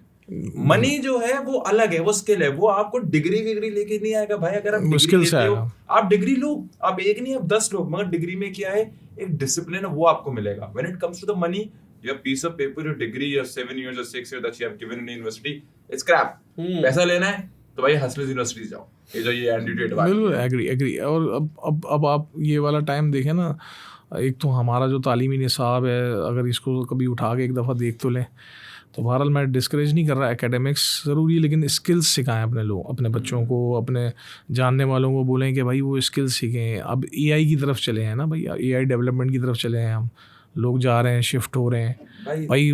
ये वकार जका ने आके क्रिप्टो करता रहा भाई, क्रिप्टो कर रहा था, ठीक है, This is what a skill is. हाँ, This is स्किल will था, actually give you money. Trading सीखना स्किल है। ये ऐसा ही है कि जैसे भाई ये प्रिडिक्शन क्या करते हैं, ये जो बारिश होने वाली है प्रिडिक्शन ही है ना, वो Based on the माहौल stats को and देख के करते हैं ना। analysis जो इसी तरीके से ये चार्ट बन रहा होता है, वो जो बायर सेलर का, उसके अकॉर्डिंग ये प्रिडिक्शंस हैं सारी। ये एक स्किल है, आर्ट है ना, और इसमें भी कोई 100% नहीं है। फिर इसके अंदर रिस्क मैनेजमेंट कैसे है, ये सारी चीज़ें ये प्रैक्टिस के साथ आती हैं। तो ये पैसे कमाने का एक तरीका है, उसमें एक जुआ खेलना अलग है। आप बगैर नॉलेज के आपने टक्कर के बोला भाई सिर्फ बिटकॉइन ऊपर जा रहा है, तो आप रोलर कोस्टर पे चढ़ गए, पता चला नीचे गिरी, आपको भी गिरा दिया, तो वो फिर बोलते हैं यार ये इसने कर दिया। स्किल्स है। फिर इसके पीछे जो टेक्नोलॉजी है, मैं इसके ऊपर बात करना चाहता हूँ। अगर आप भेज रहे हो तो भाई ब्लॉकचेन टेक्नोलॉजी है ना, ब्लॉकचेन पढ़ाओ। वो सिर्फ क्रिप्टो तो उसका एक छोटा सा पार्ट है, DeFi यस, बट उसका पार्ट है। आप इससे ब्लॉकचेन, वॉलमार्ट का मैं पढ़ रहा था कि वो उन्होंने अपना इसका इन्वेंट्री सिस्टम इसके ऊपर ब्लॉकचेन के ऊपर करा। बहुत सारी अभी कहीं पढ़ रहा था कि ब्लॉकचेन के ऊपर वो अपना डेटा लेके जा रहे हैं, मुझे याद नहीं आ रहा कौन सा ऐसा मुल्क है जो अपना वो पूरा अपना डेटा बेस जो है वो उसके ऊपर लेके जा रहे हैं। आई गेस मेरे जहन में नहीं आ रहा, मेरे जहन से मेरी नज़र से खबर गुजरी थी। तो ये यूज़ होगा ना, यूटिलाइज़ होगा, आप उस पर लेके जाओ जिसकी डिमांड है।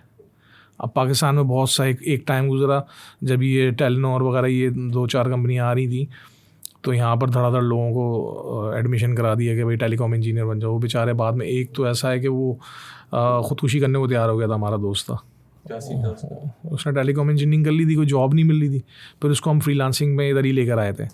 तो फिर उसके बाद उसने बहुत ज़्यादा पैसे बनाए, सही। लेकिन वो वहाँ से क्यों भाई, वो इंजीनियर तो बना रहे हो, लेकिन वो जो कंपनियाँ थी वो तो बाहर से अपने इंजीनियर लेकर आ रही थी, वो आपका लोकल हायरिंग थोड़ी कर रही थी। वो बेचारा परेशान, इतनी लॉट की लॉट यहाँ से जो है ना टेलीकॉम इंजीनियरिंग निकल गई थी। तो वो जो मार्केट के अंदर इन है उसके ऊपर आए ना। अब ये ब्लॉकचेन है, अगर ब्लॉकचेन डेवलपमेंट आपको आती है, आप दुनिया के यहाँ बैठे हुए कितने प्रोजेक्ट आप देखें डेली बेसिस के अंदर, क्रिप्टो की प्रोजेक्ट देखें आप, उस पर इसमें ये है आपका नहीं यार, ये कैपिटल मार्केट जो इसकी देखने की है, कॉइन मार्केट कैप, इस पे जाकर अगर आप देखें तो इसके ऊपर डेली कितने लिस्ट होते हैं, डेली कितने प्रोजेक्ट, इट मीन्स के पीछे कितने प्रोजेक्ट बन रहे हैं ना। तो एक प्रोजेक्ट बनाने में कितने डेवलपर्स का इसके अंदर कंट्रीब्यूशन होता है। नहीं, क्रिप्टो बैन है, ब्लॉकचेन तो नहीं है ना। देखें, इस हवाले से मैं SECP के डायरेक्टर थे, मैं एक दफ़ा उनके पास भी गया था, उनसे ही समझने के लिए कि भाई यहाँ पर अगर कोई क्लाइंट है हमारे, वो एग्री टेक के ऊपर काम कर रहे थे, तो वो उसकी बेस के ऊपर यहाँ पे उसका वाइट पेपर था, इसके ऊपर ये बनाना चाहते थे, अपनी एक्सचेंज भी और अपना टोकन भी। तो उनको मैंने काफ़ी देर मेरी बात हुई उनसे, उन्होंने बोला ये है क्या, मैंने उनको ये बताया कि ये सब चीज़। मैंने कहा कि आप लोग छोड़े ना, आप एक्सपर्ट्स हायर करें ना, वो इसके अंदर किस तरीके से इसको यहाँ पे रेगुलेट करना है, क्या इसके किस तरीके से इसको वो करना है, वो सब वो आपको बताएंगे ना, करके फ्रेमवर्क बना के देंगे। तो बोले यार ठीक है, वो तो वकार जका ने भी किया हुआ है केस, लेकिन हम तो अपोज ही करेंगे एज SECP। तो अभी वो वाली नॉलेज नहीं है, अभी इतना ज़्यादा वो उनको इस बारे में पता नहीं है। तो ब्लॉकचेन टेक्नोलॉजी चलें क्रिप्टो पे, ब्लॉकचेन आपको उसकी कोडिंग, उसकी लैंग्वेज सीखने पे तो कोई नहीं रोक रहा ना, आप वो सीखो, यहाँ से बैठ के फ्रीलांस काम करो। आप गूगल करके देख लें कि कितनी जॉब्स क्रिएट हो रही हैं, AI डेवलपर्स की कितनी जॉब्स क्रिएट हो रही हैं। उस ट्रेंड के अंदर रहते हुए हम अपने स्किल डेवलप करें, उस ट्रेंड के अंदर रहते हुए हम अपने स्किल डेवलप करें। इवन कि मैं खुद सोचता हूँ कि यार मैं जो है ना खुद ही इसके ऊपर अभी लग जाऊँ और मैं ये अपना स्किल डेवलप करूँ। मैंने ये काम करवाया है, लेकिन मुझे इसके ऊपर एक्सपर्टी नहीं है, मुझे इसकी बहुत जो कहते हैं ना एक इनिशियल लेवल की बेसिक नॉलेज है, वो तो बंदा घुसता है, क्योंकि आप जब बिजनेस कर रहे होते हो तो आपको इतनी नॉलेज उसके लिए चाहिए होती है। अच्छा नदर भाई, आपका वैसे भी थोड़ा पॉलिटिकल इन्फ्लुएंस है, तो हमारी जो नई गवर्नमेंट है उनके क्या प्लान्स हैं, क्या फ्यूचर देख रहे हैं पाकिस्तान का, और जो करंट गवर्नमेंट है वो जब तक चलेगी, क्या प्रोसेस है? ये गवर्नमेंट तो जाहिर सी बात है 5 साल के लिए बनी है, तो 5 साल ही चलेगी। और दूसरा ये है कि वो होप फॉर द गुड, अच्छा होगा इंशाल्लाह। पॉजिटिव सोचेंगे, पॉजिटिव करेंगे तो अच्छा होगा। महंगाई की तरफ जाएंगे यार देखिए, महंगाई का ताल्लुक तो इससे नहीं, आहिस्ता आहिस्ता चीज़ें ठीक होंगी जब आपके पास चीज़ें कंट्रोल में होंगी। एक जो क्योस वाला माहौल था वो कंट्रोल में होगा, आपके पास इन्वेस्टर आएगा तो चीज़ें आहिस्ता आहिस्ता कंट्रोल में आना शुरू हो जाएंगी। उम्मीद है इंशाल्लाह। क्वेश्चन जो ईरान का प्रेसिडेंट हमारे पाकिस्तान आया था, what was the overall hype? हाँ, हाइप क्या थी यार? ऑब्वियसली हाइप, मार्केटिंग हुई है। हाँ तो हाइप होगी ना यार। ईरानी प्रेसिडेंट है, रिसेंटली टेंशन थी पाकिस्तान ईरान की जो भी हुई, फिर अभी जो इजराइल के ऊपर ईरान ने रिस्पॉन्ड किया है, तो ऑब्वियसली हाइप तो होनी है। पूरी दुनिया ने सैंक्शन लगाई हुई है उसके ऊपर, ईरान पे। गोरख धंधा नहीं है। अभी 1-2 महीने पहले एक दूसरे पे सॉरी 1-2 महीने पहले एक दूसरे पे बमबारियां हो रही थी और अभी दोस्त हो गए। नहीं, डिप्लोमेटिक रिलेशन तो चलेंगे ना। फिर हमारा मुसलमान कंट्री है यार, हमारा मतलब बहुत नेबर है। फिर एक वो गैस पाइपलाइन वाला इतना लंबे अरसे से वो वाला स्टक हुआ है, तो पॉजिटिव साइन यार, अच्छी बात है। यूएस नाराज नहीं होगा, यूएस को नाराज करना है यार। अगर कोई किसी के मिलने से, कोई ताल्लुकात बेहतर करने से कोई नाराज़ होता तो हो यार। और फिर ये तो जिन्होंने इन्वाइट किया होगा, जिन्होंने उनको वेलकम किया, वो समझते होंगे। इमरान खान भी तो यही कह रहा था यार। इमरान खान ने तो बहुत सारी बातें बोली, लेकिन कोई उसमें से सच साबित नहीं हुई ना। It was a very bold move by the current government। हाँ, तो ये Obviously ईरान के आने से बहुत सारे लोग नाराज होंगे। जुर्रतमंदाना मूव भी है ना, मतलब ये बिल्कुल Imran Khan took and things happened a little नहीं, ये तो वो मिलाते हैं, लेकिन वो उनकी अपनी उसमें बहुत सारी वो तो खैर खामियां गलतियां चीजें हैं, but it was a very bold move. ये उसके लिए तो बड़ा वो उसको एक अपना नैरेटिव देने के लिए वाली बात उनकी तरफ से होगी, लेकिन ये नहीं था। लेकिन ये जबरदस्त अच्छा था, और नेबर कंट्री है हमारा, मुस्लिम कंट्री है, क्योंकि हम देख रहे हैं कि वर्ल्ड के जो क्या कहते हैं पॉलिटिक डायमेंशन जो वो विद इन टाइम हो रही है। बिल्कुल ऐसे ही सबको और आपको अडॉप्ट करना पड़ता है, because things are someone is going down, someone is going up, so you got to do few things. सऊदी अरब जब इजराइल से मिल सकता है तो हम तो ईरान से मिल रहे हैं ना यार, तो अच्छी बात है, पॉजिटिव साइन है। India, China, Russia, that is one block, South Africa, BRICS. अच्छा अच्छी बात है। मैं I was satisfied with this जो करंट गवर्नमेंट का जो ये प्लान था, और जो माशाल्लाह हमारी इतनी अच्छी मार्केटिंग हुई थी पूरे सारे फैसल पे, we could see the banners. ये काट देना, बोनर कह दिया sorry. So it was a very nice move। पूरे सारे फैसल पे हमें बैनर्स दिख रहे थे। It was a loud call to the whole world। उसको उन्होंने ईरानी सदर ने उसको अप्रिशिएट भी किया है। यहाँ के लोगों का जो उनके वेलकमिंग बिहेवियर था उसको बड़ा अप्रिशिएट भी किया। उसने अपनी विश जाहिर की कि मैं यहाँ पे कोई पब्लिक गैदरिंग से स्पीच कर पाता, बट मुझे नहीं आता था। टेल द होल वर्ल्ड कि भाई देखो अच्छा है। अच्छा, उसके अलावा गवर्नमेंट की क्या प्लानिंग है? अभी महंगाई जाएगी, क्या पोजीशंस हैं? ये महंगाई के हवाले से तो ये स्पीचेस दे रहे होते हैं फाइनेंस मिनिस्टर भी, और ये भी ऑब्वियसली कोई ना कोई तो कुछ ना कुछ तो करना पड़ेगा, क्योंकि अब सिर्फ बातों से तो नहीं चलेगा। अब कोई ऐसे स्टेप्स लेने होंगे जिससे लोगों को आम जिंदगी के अंदर बेहतरी आए।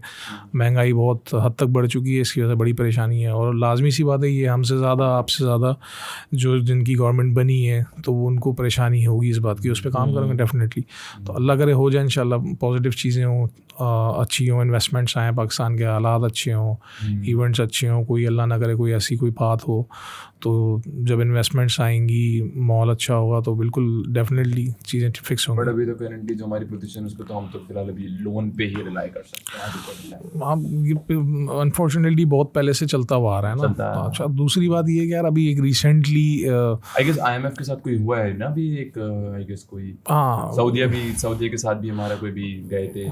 अब वो IMF के साथ भी मेरे ख्याल है वो टर्म्स रिस्टोर्स हुए हैं, लेकिन अभी इस पर एक मैं इम्पॉर्टेंट इस पर नज़र डालूँगा। जैसे अभी रिसेंटली 2 दिन पहले ही मुस्तफ़ा कमाल भाई ने नेशनल असम्बली के अंदर, इससे पहले भी अपना जो पॉइंट ऑफ ऑर्डर था उसमें उन्होंने कोशिश की बात करने की, वो स्पीकर साहब ने रोका उसको 2 मिनट, तो वो सूदी निज़ाम के ऊपर। तो अभी बड़ा उन्होंने डिटेल के अंदर 15 मिनट के अंदर सूदी निज़ाम पे पहली दफ़ा किसी ने इतनी बोल्ड, इतनी ज़बरदस्त अंदाज में बात की है सूदी निज़ाम के ऊपर। और एक जो बहुत ज़बरदस्त उसके अंदर बात है वो यही है कि कुरान की आयतें कोट करी सूरह बकरा की, और फिर उससे बताया कि भाई 38F जब ये भुट्टो साहब ने आइन वापस उसको बनाया तो उसके अंदर 38F एक शेख है जिसमें रिबा को एलिमिनेट करने की उसके अंदर शेख है। और फिर ये शरिया कोड के अंदर ऑलरेडी चल रहा था उसका पैरेलल इस्लामी सिस्टम भी जो है इसका फाइनेंशियल, वो मुफ्ती तकी उस्मानी साहब वालों ने, उन्होंने सब ने रिसर्च करके वो दिया हुआ है जिसके ऊपर वो चल रहा है।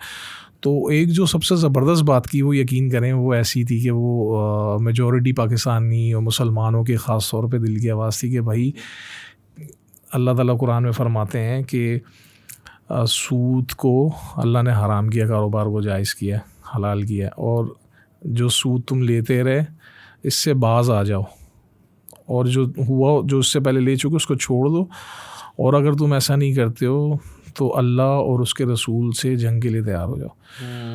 तो ये जो वहाँ पर उन्होंने बात उठाई कि भाई कैसे हो सकता है कि आप सूदी निज़ाम के ऊपर मुसलसल अल्लाह ताला और उसके रसूल से जंग में हो, तो कैसे हो सकता है कि आप मुल्क खुशहाल कर लो, आप कौन सी पॉलिसीज़ बना लो। तो ये बहुत इम्पॉर्टेंट जो आपने अभी बात की इससे कनेक्टेड हो रही थी, तो मैंने यहाँ पे ज़रूरी समझा कि ये वाली बात करूँ कि भाई उस निज़ाम को अब कैसे हो सकता है। फिर उस पर उन्होंने एक मिसाल दी कि वो इंडिया का जहाज़ गिराया, उसमें से वो कुलभूषण था मेरा ख्याल है, उसको उन्होंने पकड़ा, उसको पकड़ने के बाद उसको चाय वाय पिला के उसको वापस भेज दिया। ये अफोर्ड नहीं करा कि मुसलसल इंडिया से जंग ना हो जाए। हम किसी एक मुल्क से मुसलसल जंग ना होने की वजह से इतना ज़्यादा परेशान है, और तौबा नाउज़ुबिल्लाह यहाँ पर रब्बुल आलमीन और उसके रसूल उससे जंग कर रहे हैं हम, और उसका एहसास भी नहीं कर रहे। Since we are talking about कि हमारे क्या कहते हैं अल्लाह ताला ने इस निज़ाम को इतना सिंपल बना के रखा हुआ है कि अगर हम उसी तौर तरीक़ों पे चले ना तो ये बड़ी स्मूथ ज़िंदगी है compare to the western world. बाजारी तौर पे हमें वेस्टर्न वर्ल्ड दिखता तो बहुत अच्छा है क्योंकि उसका सिस्टम सब चीज़ें बहुत अच्छी हैं। Since we are talking about the सूद सिस्टम, तो मैंने कल एक चीज़ ही देख रहा था, तो मैंने स्क्रीनशॉट ले लिया था, and I would like to share to the audience. It's a picture, इसमें लिखा हुआ है, एक बंदी जो है वो ट्वीट डालती है, well it's done, my parents divorced was finalized yesterday, they are no longer married after 52 years। 50-55 साल के बाद डिवोर्स फाइनलाइज्ड हो गई है, but they are still in love and still together, but divorce was necessary because my dad's medical bill. Now when my dad passes away, my mom won't be saddled with $288,000 in debt. She's free and the house is her name. Pretty sad. After the decades of marriage comes to an end because of the American medical system. इससे क्या मतलब थोड़ा सा समझ आया? The point is कि they have to divorce. अगर वो डिवोर्स ना करते तो वो तो डेथ में, उस हस्बैंड का जो सारा मेडिकल बिल था वो उसकी बेगम पे आते, बेगम के कल को बच्चों पे आते, $288,000. So they had to divorce and still live together. This is the medical system. असल में मेडिकल सिस्टम से ज़्यादा इनका फाइनेंशियल सिस्टम। मैं सिस्टम थोड़ा सा कंट्री टू कंट्री मैटर नहीं कर रहा, मैं इसको थोड़ा सा रिलीजन्स पे उस पे लेके आ रहा हूँ कि जो हमारा जो एक क्या कहते हैं जो इस्लामी निज़ाम है वो कितना सुकून का है, जिसमें सूदी निज़ाम नहीं है। People are so peaceful. आपको पता है यहूदी लोग सूद सिस्टम पे नहीं चलते। हाँ एग्जैक्टली ऐसे ही है, बनाया हुआ उनका ही है बट वो खुद नहीं चलते, वो वहाँ पे नहीं चलाते, वो हम लोगों के लिए है, वो खुद नहीं चलते और फंसाते हैं दूसरों को, खुद नहीं आते। तो असल में बेसिकली अल्लाह ताला ने जो कुरान शरीफ हमारे लिए उतार दिया है वो क़यामत तक, इसके बाद अब कोई किताब नहीं आनी है।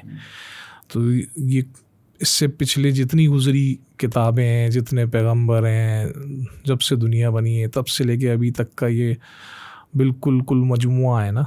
और ये कॉन्स्टिट्यूशन है, ये ऐसी है जैसे इसकी मिसाल के कोई मैन्युफैक्चरर कोई चीज़ बनाता है, प्रोडक्ट बनाता है, उसके साथ उसकी मैनुअल देता है, गाइड बुक देता है, ये किस चीज़ की मैनुअल है? कोई कि वो उसको ऑपरेट कैसे करना है। अगर उसको ऐसे करोगे कुरान, हाँ एग्जैक्टली ऐसे ही है ना, ऐसे ही है ना। इसमें जब आप इसको गौर से पढ़ें तो इसमें इखलाक से लेकर कैसे किसी से मिलना है, बात कैसे करनी है। कुरान में अल्लाह ताला फरमाता है आवाज़ ऊंची नहीं करो, तेज़ आवाज़ गधे की होती है। अल्लाह ताला फरमा रहे हैं कि जब दोपहर में किसी के घर जाओ तो उसको इत्तला करो, खटखटाओ, ये टाइम उनका आराम करने का होता है। ये बेसिक पता है ना, ज़मीन पे ज़्यादा अकड़ के ना चलो, ना तुम ज़मीन की गहराई को जा सकते हो, ना आसमान की ऊंचाई को। तो बेसिक सूरह लुकमान के अंदर आप पढ़ें, क्या आपको सिखाते हैं कि आहिस्ता धीमे आवाज़ में बात करो। अल्लाह ताला फरमा रहे हैं सूरह बनी इसराइल के अंदर कि ए नबी मेरे बंदों से कह दो, बात अपने मुंह से वो निकाला करें जो कहने में अच्छी हो, जो कहने में अच्छी हो। शैतान इंसान का दुश्मन है, आपस में फसाद कराता है, उनका जो थ्रेशोल्ड है उनका फसाद कराता है। फिर अल्लाह ताला फरमाता है जो तुम्हारे साथ बुराई करे बदले में तुम उससे भलाई करो। एक जगह अल्लाह ताला जो मैं तकलीफ़ पहुँचाए तुम उसको उतनी तकलीफ़ पहुँचा सकते हो, पहले अल्लाह ये बता रहा है। तो बोल रहा है अगर तुम उसको माफ़ कर दो तो ये तुम्हारे हक में बेहतर है। फिर अल्लाह ताला फरमाना है माफ़ ही कर दो, ये तुम्हारे हक में ज़्यादा बेहतर है। फिर अल्लाह ताला एक जगह फरमाते हैं कि जो तुमसे बुराई करे बदले में तुम उससे भलाई करो। तुम देखोगे जिसमें और तुम में दुश्मनी थी वो तुम्हारा गर्म जोश दोस्त बन जाएगा। तो ये हम जब इसको समझ के नहीं पढ़ेंगे तो फिर ये क्योस रहेगा ना, हमें पता ही नहीं होगा कि हमारा रब हमसे चाह क्या रहा है। हमारा बस हमने उसको एक अच्छे तरीके से गिलाफ में लपेट कर उस पर धूल लगाने के लिए छोड़ दिया है। हम उसको समझ के पढ़ ही नहीं रहे, कोशिश ही नहीं कर रहे कि अल्लाह हमसे चाहता क्या है। नहीं पढ़ते तो हम डिसाइड करते हैं, हम समझ नहीं रहे ना, हम पढ़ नहीं रहे ना, मोहब्बत है, वो तो इबादत है, हम पढ़ नहीं रहे। तो मैनुअल है ना, असल तो मकसद असल में हमने कोशिश उसको समझने की नहीं करी है ना। हमने सिर्फ सोचा कि हम इसको सिर्फ ऐसे पढ़ते रहेंगे, रिसाइट करेंगे, इबादत कर लें, तो बस वो इबादत एक्चुअल में सिला मिलेगा किसका? बदला, सवाब का सीधा मायने है बदला। किस काम का? जो एक्शंस किए होंगे हमने दुनिया में वो किसके अकॉर्डिंग करेंगे? तो बुक के अकॉर्डिंग करेंगे। जब हमें जब हम not only read it, understand, you have to understand it, yes, not read तो हम करते हैं, मगर उसको समझना पड़ेगा। जब हम उसको समझेंगे तो फिर ये हमें ये वाली सारी ज़िंदगी के अंदर हमारी आसानियाँ आना शुरू हो जाएंगी। और जितने हमारे नबी आए, जितने पैगंबर आए, वो उस टाइम के मौजूदा सिस्टम जो बना लिए थे इंसानों ने, उन्हीं के ख़िलाफ़ आए ना। जो अपना सेल्फ क्रिएटेड बिलीफ सिस्टम, अपने जो रिचुअल्स चीज़ें, उसको सीधा वो अल्लाह ताला के साथ जोड़ते थे या बनाने वाले के साथ जोड़ते थे जो उनके जहन में। तो उनके सारे तबलीग यही तो हुई कि वो अल्लाह के अल्फाज, अल्लाह के पैगाम को लोगों तक पहुंचाते रहे। तो अभी हम कुरान हमारे लिए मौजूद है और अल्लाह ताला ने बता दिया, हमने इसका ज़िम्मा लिया है, हमने ख़ुद इसका ज़िम्मा लिया है, हिफाजत का अल्लाह ताला ने ज़िम्मा लिया है इसका। तो हम कोशिश करें इसको। और अल्लाह ताला फरमाते हैं कुरान के अंदर, हमने इस कुरान को समझने के लिए आसान कर दिया। कोई है जो गौर करे, फ़िक्र करे, तो अकल करने वालों के लिए निशानी है इसके अंदर। तो कुरान से दूरी है, समझेंगे हम इसको, कोशिश करेंगे एज अ मुसलमान। This is the beginning, हर दफ़ा this is the beginning of the end, क्योंकि जो क़यामत की निशानियाँ हैं आहिस्ता क्या कहते हैं हमें दिखाई जा रही हैं और हम देख रहे हैं। आप अगर कुरान को पढ़ें, मुताल्ला करें, तो जिस पैगंबर से भी ये बात पूछी तो उन्होंने कहा बहुत करीब है। अच्छा, तो मैं इसको थोड़ा सा एक्सप्लेन करना चाहूँगा। वो ये है कि कोई टाइम फ्रेम नहीं है, निशानी है। अब एक निशानी से दूसरी निशानी, दूसरी से तीसरी, तीसरी से चौथी। अब निशानी से निशानी के बीच में कितना गैप है ये किसी को नहीं पता। वो हज़ारों साल हो सकता है, वो कुछ चंद साल हो जाते हैं। That is something we don't know, but हम आहिस्ता आहिस्ता निशानियों की तरफ जा रहे हैं। अल्लाह ताला कुरान में फरमाते हैं, जब फरिश्ते ज़ालिम इंसान की रूह कब्ज़ करते हैं तो उसके चेहरे और पीठों पे मारते हुए ले जाते हैं। जब वो मर रहा है कोई ज़ालिम, कुरान में है, अल्लाह ताला फरमाते हैं जब ज़ालिम शख्स की जान निकालते हैं तो उसके चेहरे और पीठ पे मारते हुए उसको ले जाते हैं।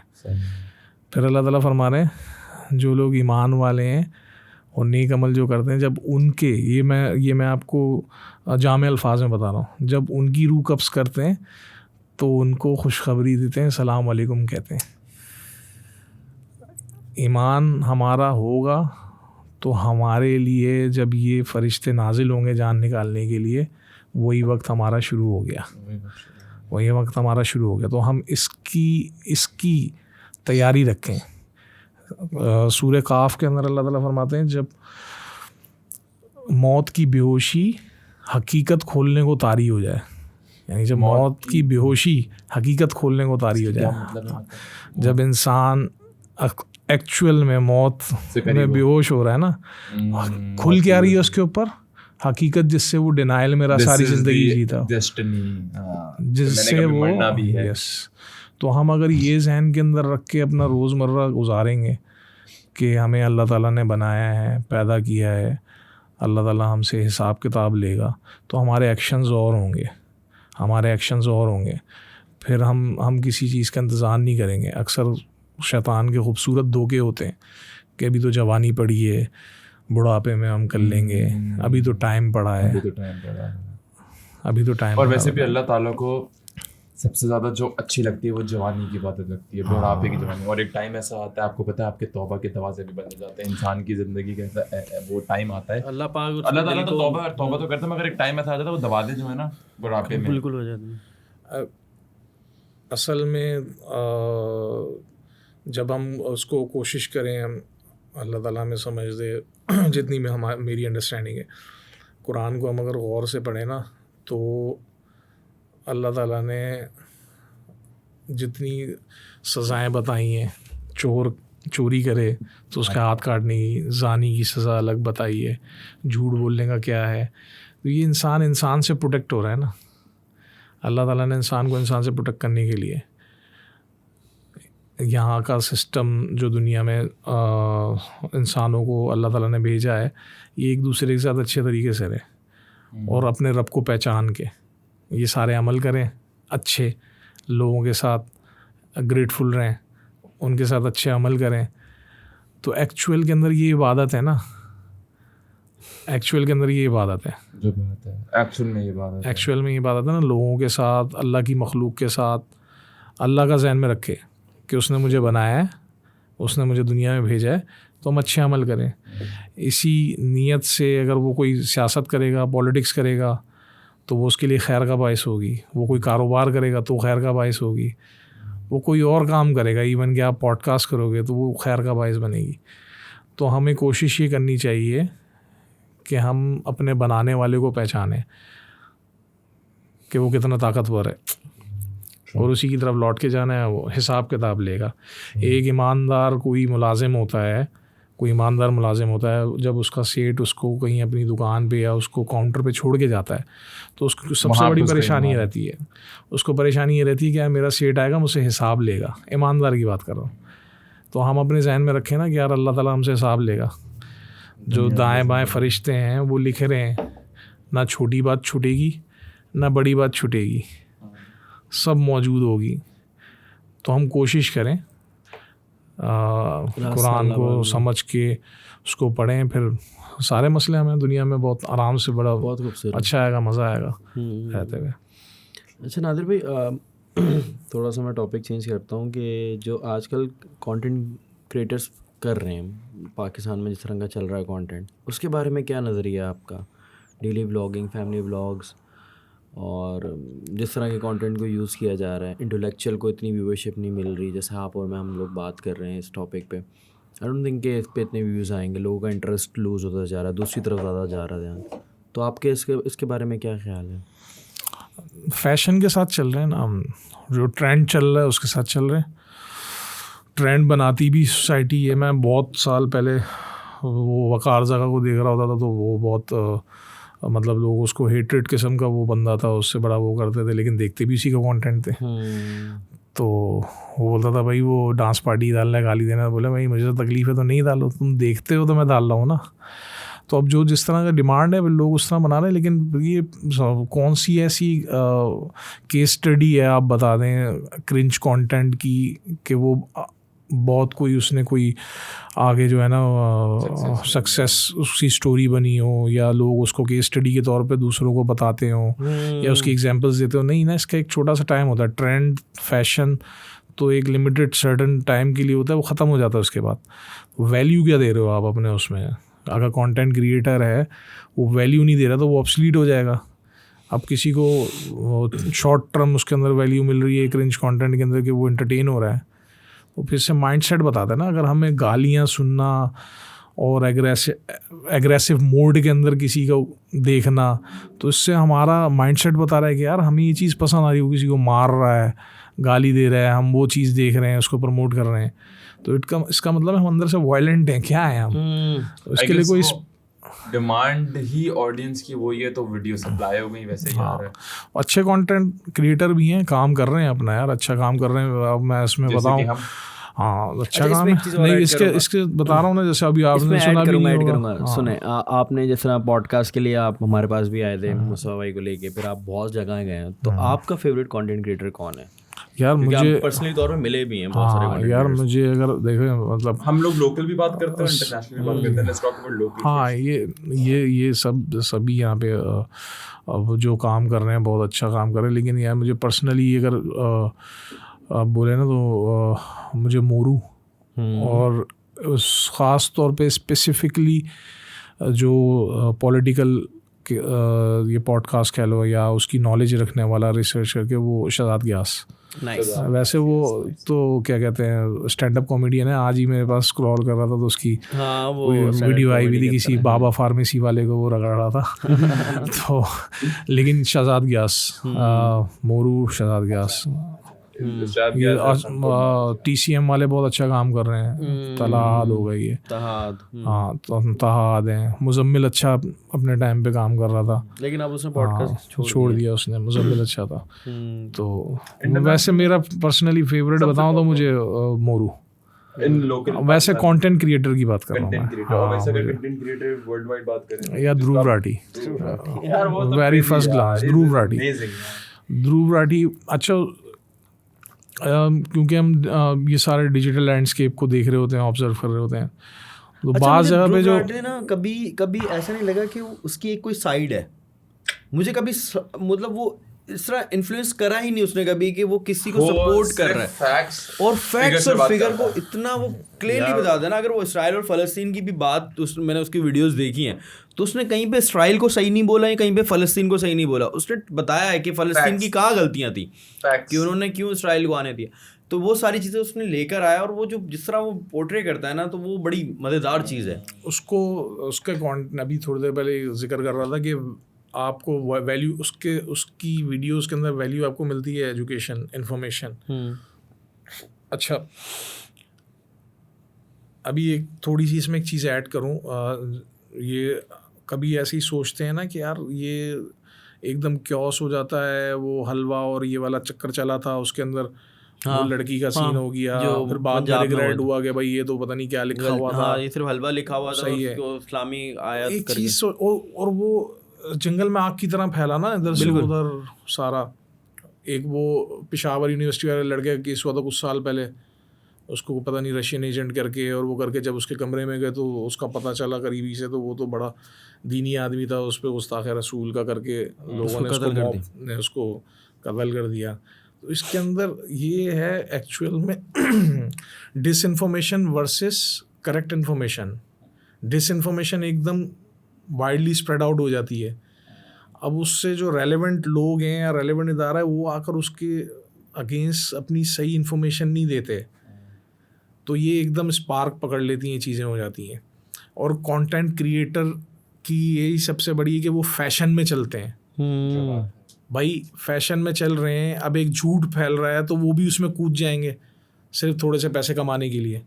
वो ये नहीं देख रहे कि वो अभी थोड़ी देर पहले हम ये क्या बात कर रहे थे कि अगर हमारे जहन के अंदर हो कि अल्लाह ताला ने हमें बनाया है, यकीन हो, बोलते तो हम हैं, और अल्लाह ताला हम मारेंगे और अल्लाह ताला हमसे हिसाब लेगा, तो भाई, और फिर अगर ये वाला फ़िलॉसफी रख के अगर हम कोई भी शोबा है ज़िंदगी है उसके अंदर हम काम कर रहे हो तो हमारे लिए खैर का बायस होगा। तो नहीं है ना जहन के अंदर, है फासिक ख़बर लेकर आए तो उसके अच्छे से तस्दीक कर लो, ऐसा ना बाद में तुम्हें नदामत उठाना पड़े उस पर कोई गलत फ़ैसला कर लो तो ये एकदम फैला देते हैं, आगे नहीं करते। तो आप ध्रुव राठी की बात कर रहे हैं, उसका ये है कि कोई भी चीज़ वो अपने ख्वाहिश से नहीं दे रहा, वो अपना परसेप्शन नहीं दे रहा चीज़ पे नहीं जा अच्छा उसका नहीं, उसका किसी देखें वो आखिर में बता भी दे रहा है ना यार, मेरा पर्सपेक्टिव ये कहता है, लेकिन उस पर्सपेक्टिव को सपोर्ट करने के लिए आपको एविडेंस ला के दे रहा ना सब चीज़ों के। बता रहा है भाई आप, और वो फिर बाकी ये सारी इन्फॉर्मेशन देके अगले सामने वाले पे छोड़ देता है। कुछ भी हो, मगर अगले सामने whatever he is saying, either वो उसका माइंडसेट ही क्यों ना हो, उसका वो उसकी फेवर में क्यों ना हो, बट पीछे उसके पीछे पूरी एनालिसिस और पूरे फैक्ट्स उसके लॉजिक है। अभी मोदी साहब को सबसे बड़ा दंड मारा हुआ है उसने, एक 29 साल का लड़का है, मोदी और उसकी पूरी पार्टी परेशान हो गई है, वो पूरा इंडिया का रिसोर्स लगा के उस लड़के का मुकाबला नहीं कर पा रहा। आप जाके देखो उस पे एक्चुअल बात करी थी कि हमारा जो मेन स्ट्रीम मीडिया है वो तो पिकता है, वो तो पिकता है, कहता है मैं हूँ, हम सोशल मीडिया है, I have good followers, I am telling the world what it is.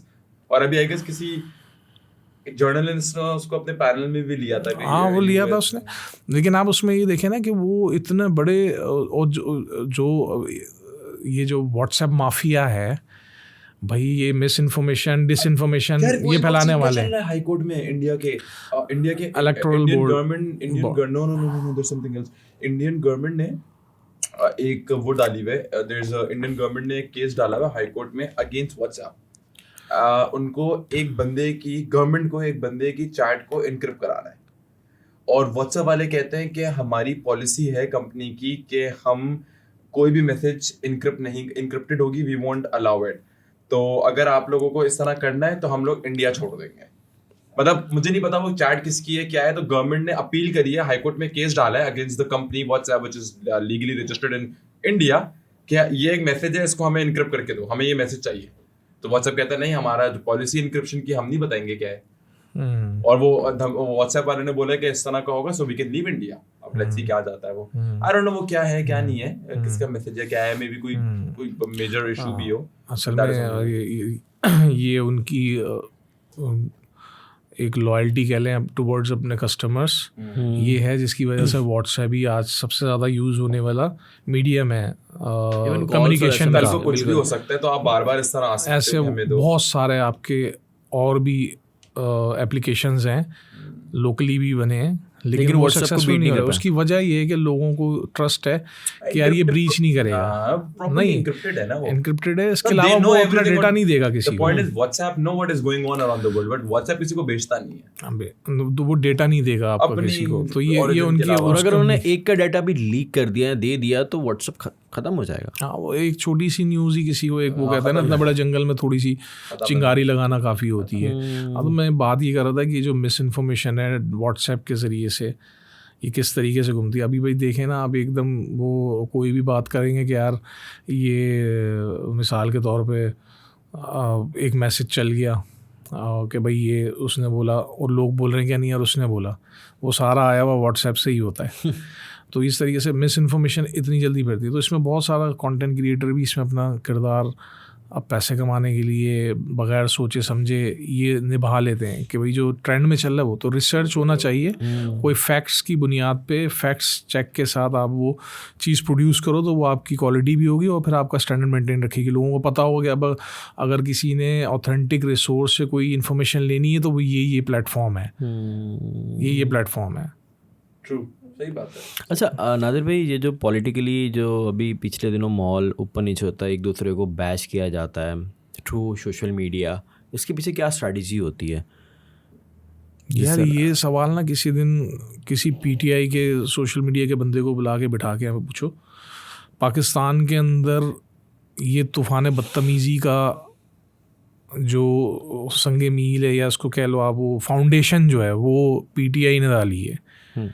ये पीटीआई ने डाली है बिल्कुल। मैं आपको किसी अपने ओपोनेंट को उसको रिडिक्यूल करके उसको दबाना, उसको ह्यूमिलिएट करना, उसकी फैमिलीज़ को बीच में लेकर आना, ये सारा ट्रेंड पीटीआई ने गंदा वाला शुरू किया। गाली देना, अगर नहीं मान रहा तो उसको रिडिक्यूल करना, ये बिल्कुल, ये उसको मैं बड़ी उसके साथ बता रहा हूँ आपको, कॉन्फिडेंस के साथ बता रहा हूँ आपको। जब नून लीग और पीपीपी भी चलती हुई आ रही है तो सारी चीजें नहीं, ये देखें मैं आपको डिजिटल प्लेटफॉर्म की बात बता रहा हूँ ना। यहाँ पे अभी आप रिसर्च करो, आप ये अपना पॉइंट ऑफ व्यू से ज़्यादा रिसर्च करो। आपके पास ये माइक है, कैमरा है, 10,000 सब्सक्राइबर आपने बताए हैं, इस पर रिसर्च करना ज़रूरी है। नून लीग तो इस गेम में बहुत लेट एंटर हुई है, बाय डिज़ाइन और ऑर्गेनाइज अंदाज के अंदर ये पीटीआई ने ये वाला काम किया ग्रे वाली बात भी तो आप याद करें ना, जब बेनज़ीर को भी तो नवाज शरीफ और बेनज़ीर का जो चल रहा था कि वो 90s में जब बेनज़ीर को नंगा करके नेकेड एक तरह से आप अपने सवाल को रिवाइज करो ऐसा। वो तो ठीक है, आप ये कह रहे हो कि उन्होंने तूफान सॉरी सवाल को रिवाइज करो। हम लोगों का जो सवाल था that was only limited to digital media, but digital के अंदर जो है डिजिटल के अलावा तो हर जगह से चलती हुई आ रही है ना। तो अभी आया ना तूफान बदतमीजी तो अखबार कितने लोग पढ़ते थे? सॉरी अखबार कितने लोग? आज से पहले जब डिजिटल नहीं था, एज ग्रुप क्या था? जब एज ग्रुप आई होगा अबव 35 till 60 70। आपका डिजिटल कितने एज ग्रुप का बच्चा देखता है? स्टार्टिंग फ्रॉम 13 12 13 तो वो उसकी लिमिट बिल्कुल लीस्ट लिमिट। मैं लीस्ट बता रहा हूँ, वरना 6 साल का बच्चा 7 साल का बच्चा भी 34 35। ये वायरस ज्यादा गंदा कहाँ से फैलेगा? हाँ ये बात आपकी ठीक है। वायरस आप वायरस की आप बात कर रहे हैं, ये चीज ज्यादा डिजिटल से फैलेगी चाहे कुछ भी हो। ये चीज डिजिटल के अंदर पाकिस्तान के अंदर ये वाला क्योस क्रिएट करने में पीटीआई सोशल मीडिया का, अच्छा मैं चैलेंज करता हूँ आप पीटीआई ये मिस इन्फॉर्मेशन का, लोगों को गाली देने का, एक को चोर बताना तो उसके पीछे चोर ही लग जाना, कहीं पे नहीं छोड़ना, ये सारा ट्रेंड इन्होंने सेट किया ना। सारे एथिक्स से खिलाफ जाके ये वाला काम किया। अच्छा इसलिए नहीं किया मैं कोई ओपोनेंट पार्टी में, भाई मैं एक इंसान हूँ, अल्लाह ने मुझे शऊर दिया है। मुझे बताएं सिविक इश्यूज़ के ऊपर कितने सबसे पाकिस्तान के अंदर पावरफुल इनके पास सोशल मीडिया रहा ना भाई, क्लेम करते हैं, दुनिया मानता है ऑर्गेनाइज वे के अंदर। आपको नहीं पता, आपके पास उसकी रिसर्च नहीं होगी कि बैक एंड के ऊपर उन्होंने कहाँ किन किन कंपनीज को उठा के सेट कराया, कितना पैसा लगाया उसके अंदर। मैं कोई ये कॉन्स्पिरेसी थ्योरीज पे नहीं जा रहा, लगता है ये नहीं हर जगह नहीं लगता ना, ये नेकेड ट्रुथ है ना। तो इतना पैसा, इतना सब कुछ, इतना स्ट्रांग होने के बाद कितने सिविक इश्यूज़ के ऊपर उन्होंने हैशटैग स्टैंड किए, कितने ट्रेंडिंग की इन्होंने। सिर्फ कल्ट क्रिएट किया अपने लीडर के इर्द गिर्द, कल्ट फॉलोअर बनाने के लिए, और ये इसका स्टार्ट यहीं से किया। अच्छा फिर इसमें उसको टैकल ऐसे करना चाहिए था कि भाई इस ट्रेंड को एक्सपोज करते ना कि इसको काउंटर करने के लिए ग्रे के अगेंस्ट ग्रे कर देते। फिर ये नून लीग और इसकी जंग शुरू हुई, उन्होंने भी अपना खड़ा करना शुरू किया, उन्होंने भी अपना, तो अजीब किस्म की कैफियत के अंदर। यार जब आपको कोई मुसलसल गाली देगा, मैं उनका नुमाइंदा नहीं हूँ, तो रिटर्न में क्या करें, लेकिन उसकी स्ट्रेटजी दूसरी होनी चाहिए थी उनको टैकल करनी। इनको एक्सपोज करना चाहिए था कि क्या कर रहे हैं पाकिस्तान के अंदर। वो करने की बजाय काउंटर वाला गेम शुरू हुआ। तो ये सारा वो तो देखिए, वो तो एक्सपोज, आप अगर किसी को एक्सपोज करोगे तो सामने वाला कहीं ना कहीं से तो काउंटर करेगा। वो काउंटर कर रहा है, आप ओवर काउंटर कर रहे हो। सो द पॉइंट है जो कल स्टार्ट हुआ था, मैं आपको हैशटैग का नाम ले दूं, गंदा वाला ले लूं? नहीं ले लूं यहाँ पे नाम? नहीं बताया, ले। जब मंडी बाउद्दीन विजिट किया था, आप ट्विटर खोलो अभी आपके हाथ में। अरे यार नहीं, इस तरह तो बहुत सारी चीजें हैं ना यार। ये किसने सेट किया था? उनकी ऑफिशियल टीम चला रही थी ना भाई। आपकी फील्ड नहीं है ना, आपकी फील्ड नहीं है ना, ये आप चेक कर लो ना। अच्छा आप चेक करो, आप यहाँ खोलो, अभी कैमरों के सामने पता चले ना। आप ये कह रहे हैं कि ये वाला जो हैशटैग है उर्दू में टाइप करना, ऑफिशियल से हुआ है, उर्दू में टाइप करना। ऑफिशियल किसको समझते हो आप? मैं ऑफिशियल पेज की बात कर रहा हूँ यार। ऑफिशियल पेज कोई काम नहीं था, ऑफिशियल टीम चला रही थी, उनके उस पे चला रही थी। मेरी बात तो कंप्लीट होने दें। कोई ऐसा बंदा बता दें जिसने ये हैशटैग यूज करा और वो पीटीआई की सपोर्ट में हो, पीटीआई की सपोर्ट में ना हो, वो पीटीआई का एम्प्लॉय हो, वो रजिस्टर्ड हो पीटीआई। आप इसको खोलें ट्विटर टॉप के ऊपर आ रहा हो। ट्विटर वैसे भी बैन है, वीपीएन चला लें। वीपीएन मेरे पास वैसे है नहीं।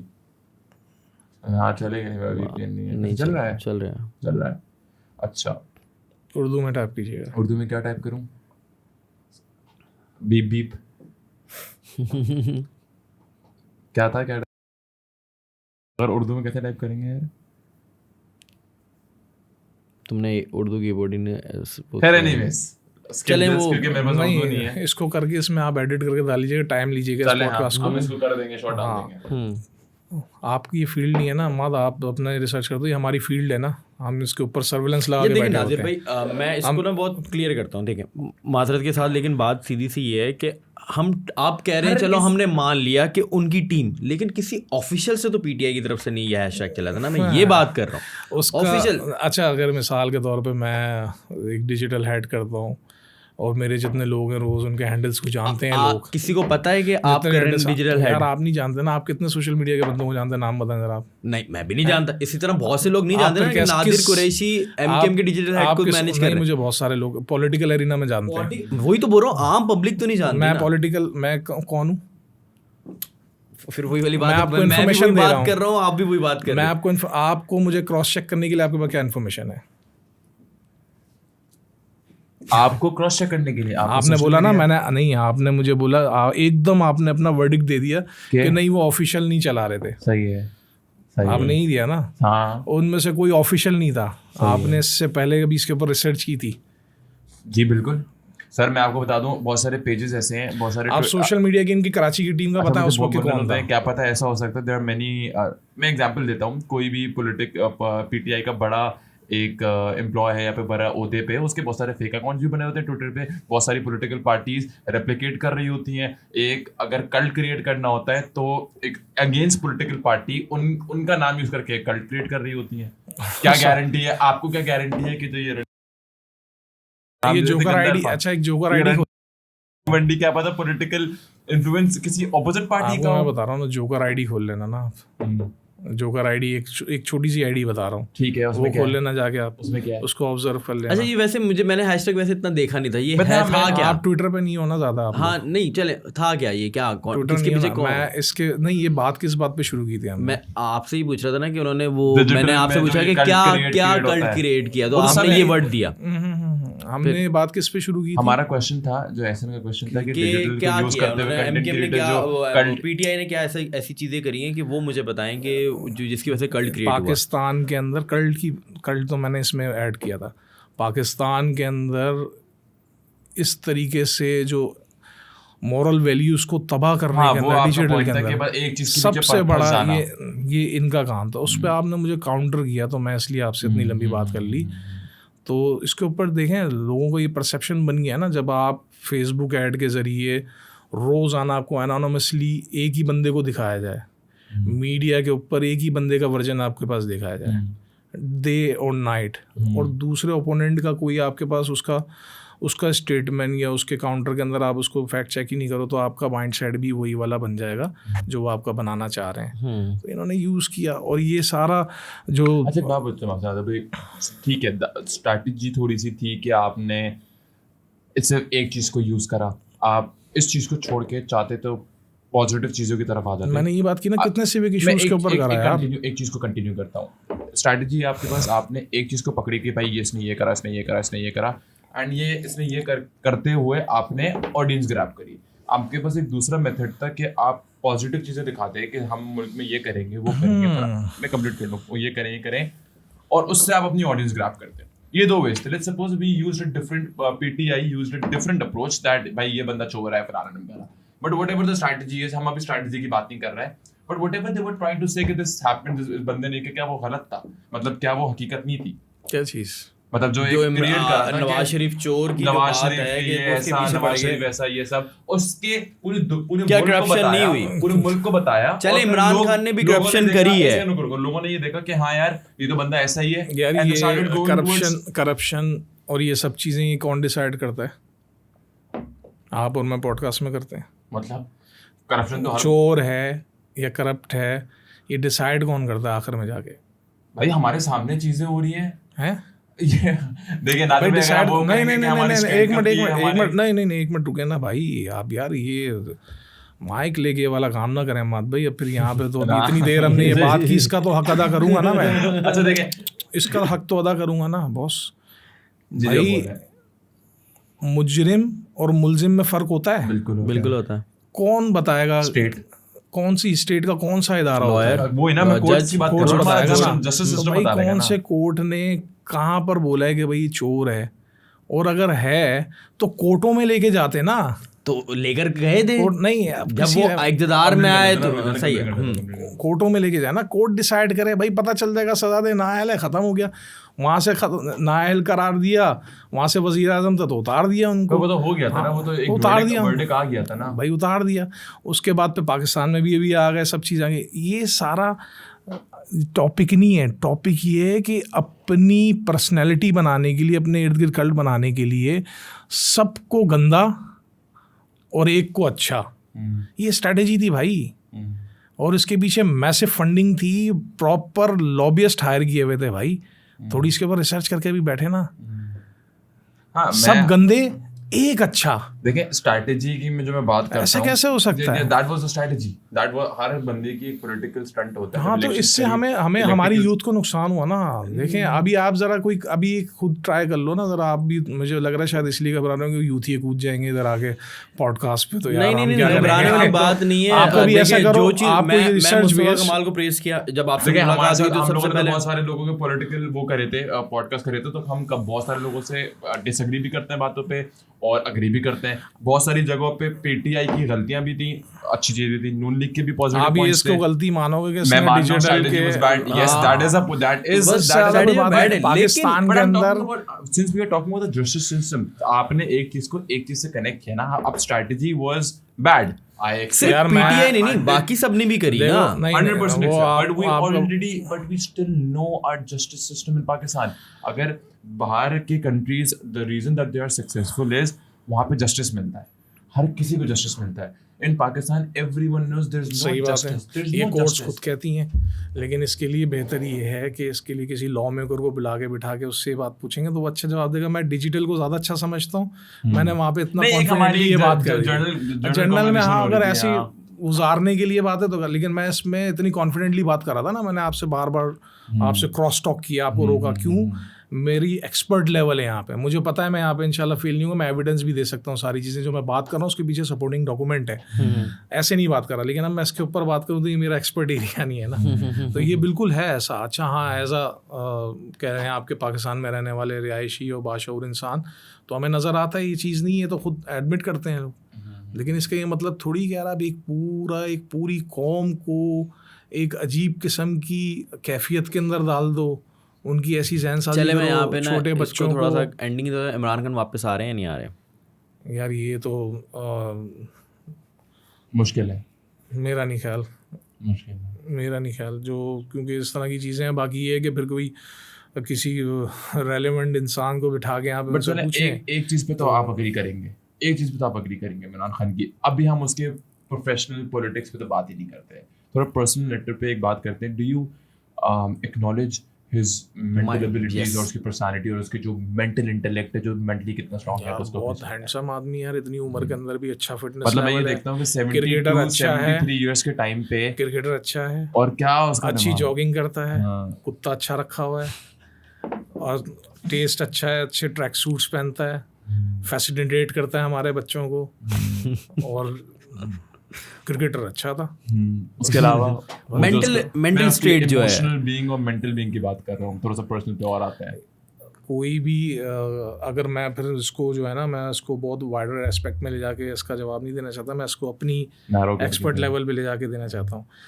अगर किसी की लीडरशिप के अंदर इस तरीके का काम जिससे पूरी कौम के बच्चे एक अजीब कैफियत के अंदर डालने पे लग जाएं, वो तो उसको मैं मेंटल स्टेट सही नहीं समझूंगा। सही नहीं। हाँ, अगर वो इस पे लगा रहा है अपने बच्चों को, अपनी कौम को, सरमाया को, वही फर्स के ऊपर, ये जो वॉर के ऊपर, वॉर मॉन्गर्स और अपने ओपोनेंट को क्रश कर दो, बंदूकों से नहीं कर रहे थे, लेकिन उनको मेंटली उनको टॉर्चर करो, उनकी फैमिलीज को। तो अगर ये किसी का लीडरशिप में हो रहा है तो मैं उसको मेंटल स्टेबल नहीं समझूंगा बंदे को। मैंने आपका एक पॉइंट ऑफ व्यू वेरी मैंने इसको वहां जाके नहीं दिया ना, मैंने अपने उससे नहीं सही है, जो चीज़ सही है वो चीज़ सही है, वो उसमें तो कोई बात ही नहीं है। बाकी एंडिंग की तरफ चलते हैं, होने वाले पॉडकास्ट को काफी लंबा समय कोई जाते नादिर भाई फिर कर लेंगे दोबारा। नादिर भाई कहीं नादिर भाई तो हम जब भी बैठते हैं हमारा यही चलता है, आज कैमरे के सामने ये चल गया। अच्छा नहीं, देखें एक बात बताऊं,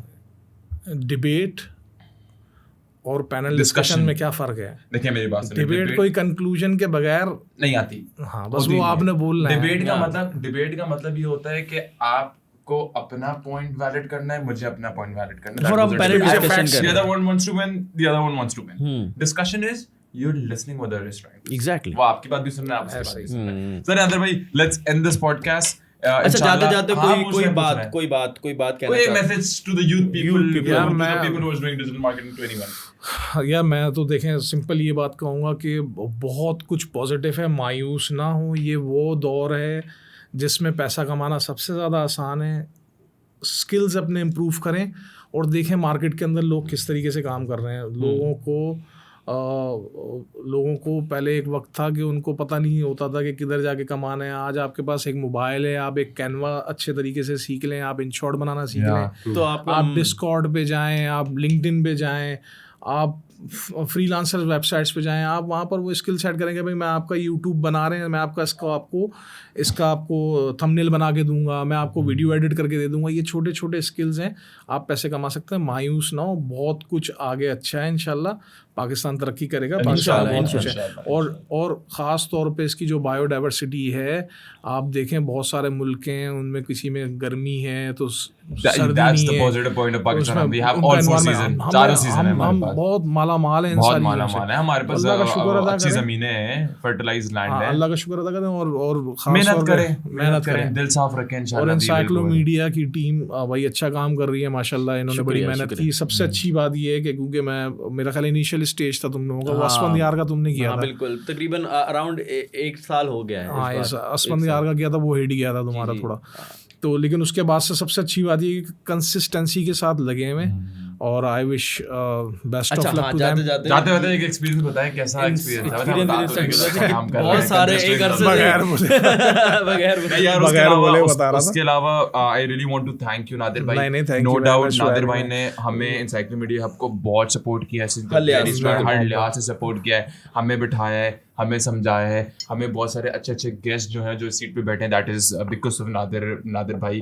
तो नादिर भाई थैंक यू सो मच। नहीं, थैंक यू वेरी मच। आप लोग बहुत अच्छा काम करो, लेकिन बस ये वाली जहन में कोशिश करो यार, एक नया ध्रुव राठी यहाँ पे कोई बने यार। मैं तो इसको बोल रहा हूँ ये बनने यार, मुझे लोग कह रहे हैं कि स्टोरी टेलिंग करो। मैंने 2 स्टोरी टेलिंग करी थी, आप लोगों ने इतना अच्छा मुझे और पहला मेरी रिक्वेस्ट होगी, पहला जो है ना एक डीप रिसर्च कर लेना, जो भी जिस पे हमारा जो अभी हॉट डिबेट हुआ तो मुझे शुक्रिया अदा करोगे कि नहीं यार आपने वहाँ पे उस दिन थोड़ा सा गर्म हुए, लेकिन यार आपने बोला सही था। पॉइंट कैसा है, पॉलिटिकली इशू ऐसा है कि बहुत डिफरेंट नजरिए हैं, वो कभी भी ना एक सेम पिच पे नहीं आते। अगर मैं कोई कर भी लूँ ना, नहीं नजरिया नहीं, देखें मैं अगर कल मुझे अल्लाह ने इतनी इखलाकी जरूरत हाँ, आप किसी की फेवर में अगर हम कभी गलती कभी, लेकिन ये हुआ है ना यार, अनफॉर्चुनेटली हुआ है। मैं आपको बता रहा हूँ ना भाई, आई यूज टू बी कह लें कि मैं फेवर में था भाई इस आदमी के 2013 के इलेक्शन के अंदर तक। मतलब मैं आपको बता रहा हूँ, मैं एमक्यूएम वाला ब्रीड और सारी चीज़ें, लेकिन बहुत सारी चीज़ें फिर अल्लाह ताला एक जगह पे ले जाता है जहाँ पे आपको सारी चीज़ें बहुत क्लैरिटी के साथ नजर आ रही होती हैं आपको। वो बिल्कुल मैं इस चीज़ से चीज़ ऐड करना चाहूँगा। Right before elections, kudos to Muzammil Hasan. Election से पहले उन्होंने अपनी अलग अलग वीडियोस डाली थी, manifestos of PPP, manifesto of PMN Noon League and manifesto of PTI. That was a very good approach. It was not in favor of any party. उन्होंने सारी political parties की जो history है, जो उनकी future planning है, उस चीज़ को सामने रखा ताकि एक बंदे को decision लेने में आसानी हो जाए। That type of we prefer that type of content. थोड़ा सा एक मैं सिर्फ उस 3 वीडियोस की बात कर रहा हूँ, उसमें जो मैनिफेस्टो यार हम एमक्यूएम वाला वर्जन नहीं लिया ना। एमक्यूएम का वर्जन था पूरे पाकिस्तान का वर्जन के लोकल बॉडीज जो है, जो एक गली के लीडर यहाँ से बने हैं, उनको भी नहीं, ये सिर्फ कराची को नहीं फायदा होता ना अगर ये इम्प्लीमेंट हो जाए तो ये पूरे मुल्क का फायदा है ना। पूरे मुल्क के अंदर लोकल लीडरशिप नहीं, फिर हम एक किसी इमरान खान क्योंकि वो एक किसी उसको नहीं देखेंगे। हमारे पास नीचे से बहुत सारे ऐसे लीडर्स निकलेंगे, वो अपनी यूनियन काउंसिल के अंदर लोगों का काम कर रहे होंगे, वो ऊपर आएंगे। बिल्कुल ऐसा तो ये इसके ऊपर बहुत जरूरी थी बात। उसके अलावा जुनैद अकरम को भी कूडोस के, उनकी बड़ी अच्छी वीडियोस थी, वो इलेक्शन से पहले जो रोडों पे निकले थे, हाँ भाई वोट डालना नहीं डालना, थोड़ा फनी था। अच्छा, वो भी मजे की थी, वो भी अच्छी थी कि इससे हमें आइडिया हो गया था कि कौन किसको वोट दे रहा है, क्या कौन किसको वोट दे रहा है, वो भी सामने आ गया था। और इंशाल्लाह कोशिश करेंगे कि मुजम्मिल हसन जैसी वीडियोस बनाएं, not in any favour but open discussion. तो हाँ, तो उसी के साथ साथ was a good podcast. Thank you so much. इसी के साथ साथ एनसाइक्लोमीडिया आपको सपोर्ट करते रहें, सब्सक्राइब करें, 10,000 से इसको 1 लाख पे लेके जाएं, लाइक करें, कमेंट करें, do follow us on Facebook and Instagram. We are doing amazing work, we are promoting, we are spreading content. तो उसी के साथ साथ इजाजत दीजिए। थैंक यू सो मच, मिलते हैं अगले पॉडकास्ट में। बहुत एनर्जी आ गई थी इसके अंदर।